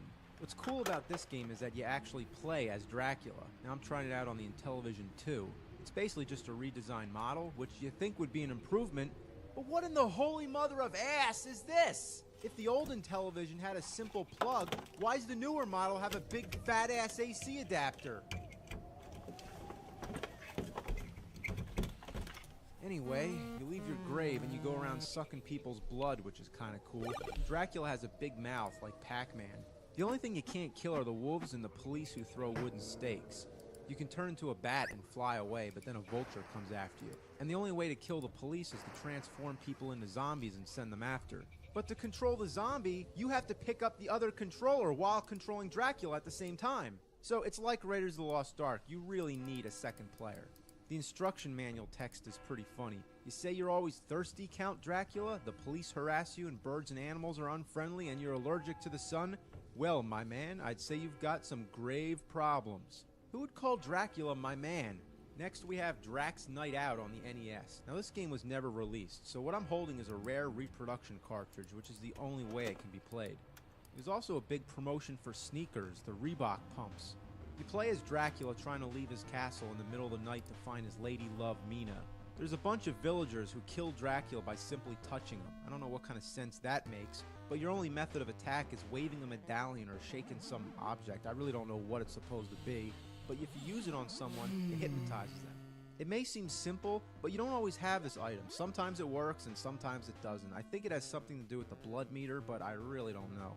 So you can't count on it most of the time, so you have to flick switches which either control barriers to block your enemies or activate traps. Rolling balls, Frankenstein monsters, ghosts, or dropping chandeliers. So you need a lot of strategy to use these traps at the right time. When you stun people, you can suck their blood, and I think you can turn into a bat, but I've never seen it happen. But your only real power-ups are the Reebok pumps. They let you run faster and jump higher. You really need to get these shoes, because without them, you get your ass handed to you. That's what I call a power-up, and that's what I call promotion. Reebok pumps. You ain't shit without it. Pump it up and air it out. The game also has a time limit, which is a real pain in the ass. If you get stuck on the stairs, you're dead. You can't drop down or you die, so those stairs are your worst enemy.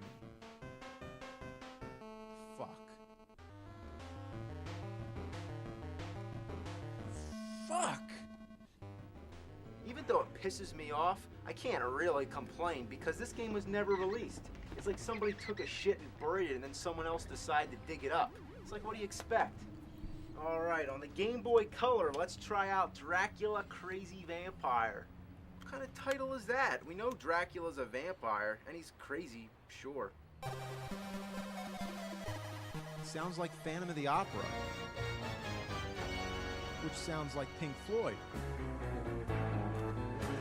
Anyway, it's a typical overhead action exploration game. Yeah, there's not really much to say. What's Dracula's deal? He's got a big head and his face, he's like, duh. It's kind of redundant and there's no map, so I really don't know where I'm supposed to go. Just going around throwing bats at dogs. That's real creative. Okay, now let's go for the countdown. Yeah, from Sesame Street. You get an option to hop or run, which is really weird. If you pick hop, that's all you can do. Just hop your way through the whole stage. I've never heard of something like that. Imagine if in Super Mario Brothers, if you had a choice where you could only run or jump. So you pick a number and the count starts talking. Find 10. Man, that's weird. So you gotta go around and find the same number or things that add up to that number. So when you finish that, you go up in the clouds and you have to hit the blocks till the numbers come up, and then you hit the bell.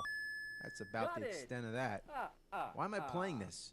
Okay, so this is Bram Stoker's Dracula on the NES. It's based on the Coppola movie by the same name, just as much as the movie's based on the novel, I suppose. I guess you're supposed to be Keanu Reeves. What's this? Blocks with question marks? Right out of Super Mario Brothers? Yeah, even the stages are kind of similar. Only seconds into the first level, I come to a wall. There's nowhere to go. I tried jumping down, but that doesn't work, so I had to fuck about until I found out you're supposed to do this ground stomp thing. Yeah, by jumping in the air and hitting down. Why the fuck do you gotta do that? The music is just a scrambled mess of 8-bit chaos.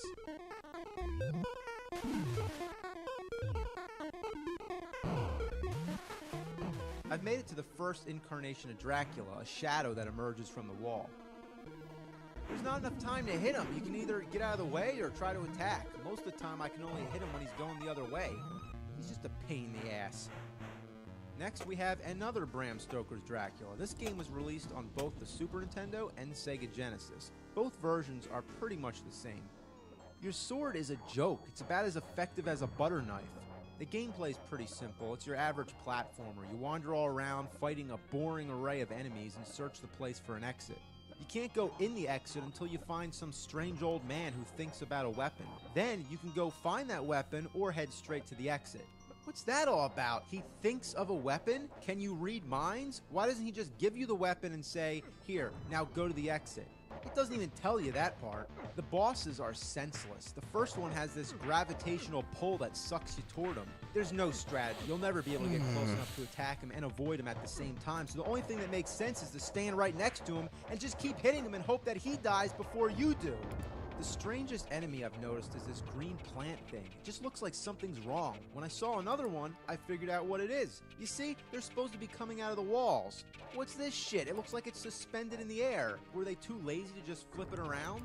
What I really fucking hate are these goddamn spears. Oh, fuck. How the hell am I supposed to get past these things? There's no fucking pattern. Your only hope is to dodge the first one and then just run through it. In most games, when you get hit, you're invincible for a brief moment. But here, you have no recovery time. You just take damage till you die, and it can drain all your life in one fast combo. Fuck! Game over? That's it? Overall, it's a mediocre platformer game and a cheap exploitation of the Coppola movie. Wait, who's this? Fred Fox? Fred Fox. Fred Fox? Fred Fox! Oh my god, Fred Fox! Oh my god, it's Fred Fox! Oh, Fred Fox. Okay, one more. Now really, this could go on forever. Bram Stoker's Dracula on the Sega CD.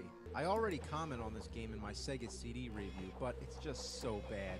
It has impressive graphics for its time, and it has all these cutscenes where it shows clips from the movie, but it's so badly pixelated and it's pointless. There's also this guy with a pipe reading a book. Jonathan Hart. Why? I actually did manage to get to Dracula, at least in his first form, and he looks just as laughable as he did in the movie. But the most ridiculous part is when you die. What the hell? Is that clip even from the movie? I don't know, maybe it's from Bill and Ted. The game looks amazing for its time, but the control is what kills it. It's so awkward trying to jump. You fall through shit and the attacks are so delayed.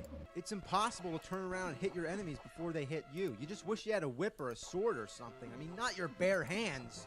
All you get is this stupid little kick to kick the fucking rats. Yeah, that's all it is just rats and bats. How many fucking games need to have bats? Like, seriously, I know it's Dracula, but why do so many games have so many fucking bats? Seriously, I fucking hate bats. Oh,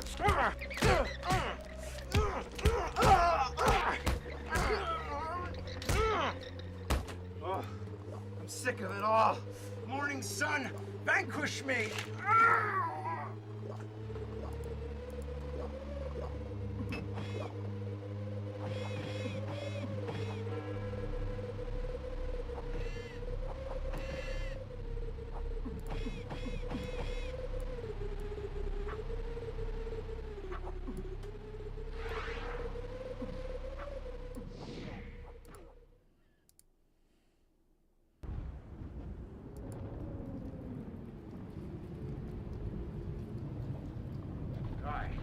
So tonight, we do something a little different.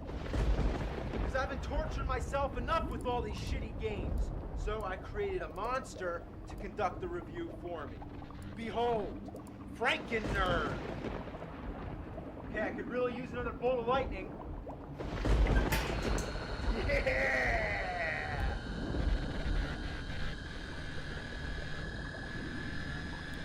It's alive! It's alive!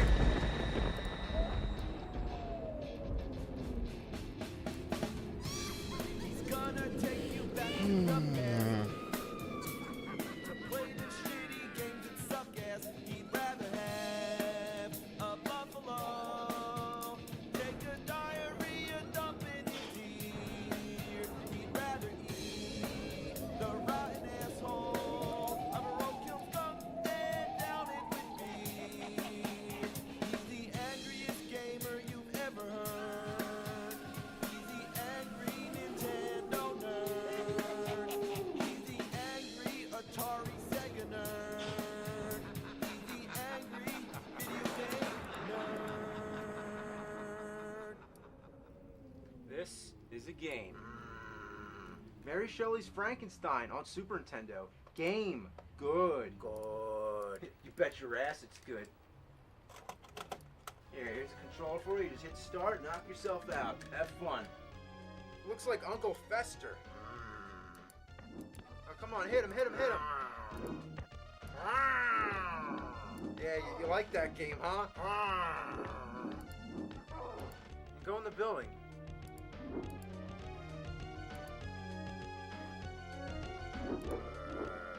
What's the point of going in the doors? Little shortcuts?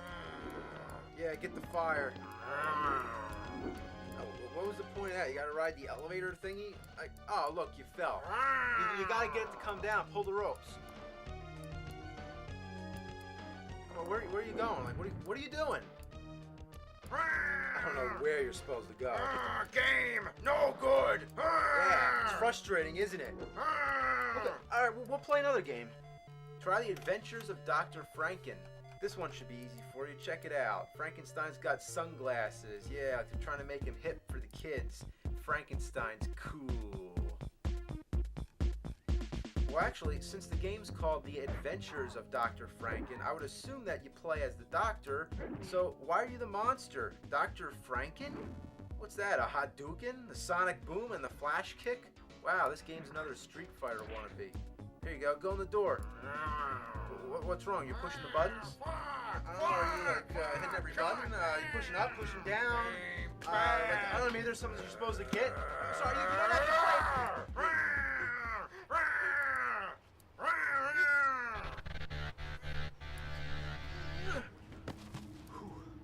Biggest mistake Dr. Frankenstein made. If you're gonna make a monster, you better be able to shut it down. But unfortunately, I can't shut off the game because the monster's in my soul. It's my duty to play it for myself and explain why this game sucks. Because I created a monster and there's no turning back. Okay, so I figured out that the goal is to collect pieces of a passport which says F-Bone. Okay, so is this Dr. Frankenbone or just F-Bone? Is he the monster, the scientist? Who knows? The control is ass, but it's that certain kind of assness that's hard to explain. It's like if you push one button, it attacks behind, like if there's somebody behind your back, but if you hit the other button, it attacks in the front. So it takes a lot of time to get used to figuring out which direction you need to be facing to use each attack. If you ever played Double Dragon 2, it's the same thing. It's all screwed up. It looks like a pretty easy game, but I can't stop dying. You get this huge life bar, but you take 2 or 3 hits and you're dead. But I think the biggest problem is that you move too fucking fast. It seems like you never have time to react to enemies and obstacles, so you have to keep tapping the D-pad so that you don't run into things. And that's no fun. It's like in Sonic the Hedgehog. You love running fast. You want to keep the flow going. You don't want to stop moving, but sometimes you got to slow down and pay attention. Okay, well, the only difference is that that game was fun and feels it's almost 2 and I got work tomorrow. fucking garbage. So we didn't get as much done as I was hoping. I was at least hoping to finish Cartridge says this. Frankenstein the monster returns, but the title screen just says Frankenstein. What the hell? As the game begins, you'll notice that the graphics are pretty good for NES standards, and it reminds you of Castlevania. Essentially, it's the same concept, but instead of Dracula, it's Frankenstein you're going after. I also probably didn't. I don't know, who cares? Probably shouldn't have And taken yeah, like the a monster in the 30-minute game break. Is called Frankenstein. I guess nobody ever read the book or saw any of the movies. So basically, you walk right and kill everything in your way. But just to confuse you, there's all these doors which don't have much purpose whatsoever. If you go in, you might find some energy. I don't know. It'll be good to get done with this. This was a important panel. I do think I nailed the fucking Saito Naoki kind of like look pretty good on this Miku. I nailed his like weird rubbery roundness that he kind of has. It only exists to make the game a little more complicated. A little bit. All you want to do is keep walking right and don't go in any of the doors.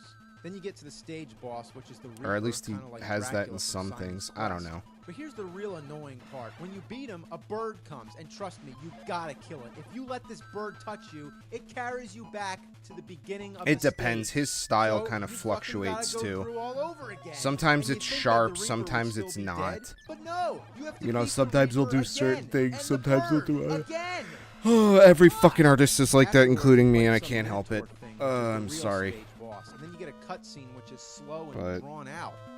Why can't the text move any faster? It was pretty good In to the get second this page stage, done. you fight your way through the woods. Some of the trees have platforms, but you're never sure where you can stand. Like, We're look do- at we're this. doing pretty I'm good here. standing right in between them. Don't you think I would fall down? Then you climb up a giant tree stump, I guess, and there's some random guy who talks to you. Pretty, Afterwards, you don't know where to go. So honestly, at first, pretty I climbed stoked back about down that. And then walked all the way back to the start, wandered everywhere till I found out that you're supposed to jump down the right side. But you keep getting stuck on the edge, so it's never Although we clear got some where to effects go. and stuff Like, to couldn't there do. be a sign or something? Then immediately you fight the evil he-monster and she-monster of the trees, which is what the guy just told us about. Doesn't it seem cheap that right after he tells us about a certain monster... Yeah, I think what I'm gonna he doesn't do build up any is mystery?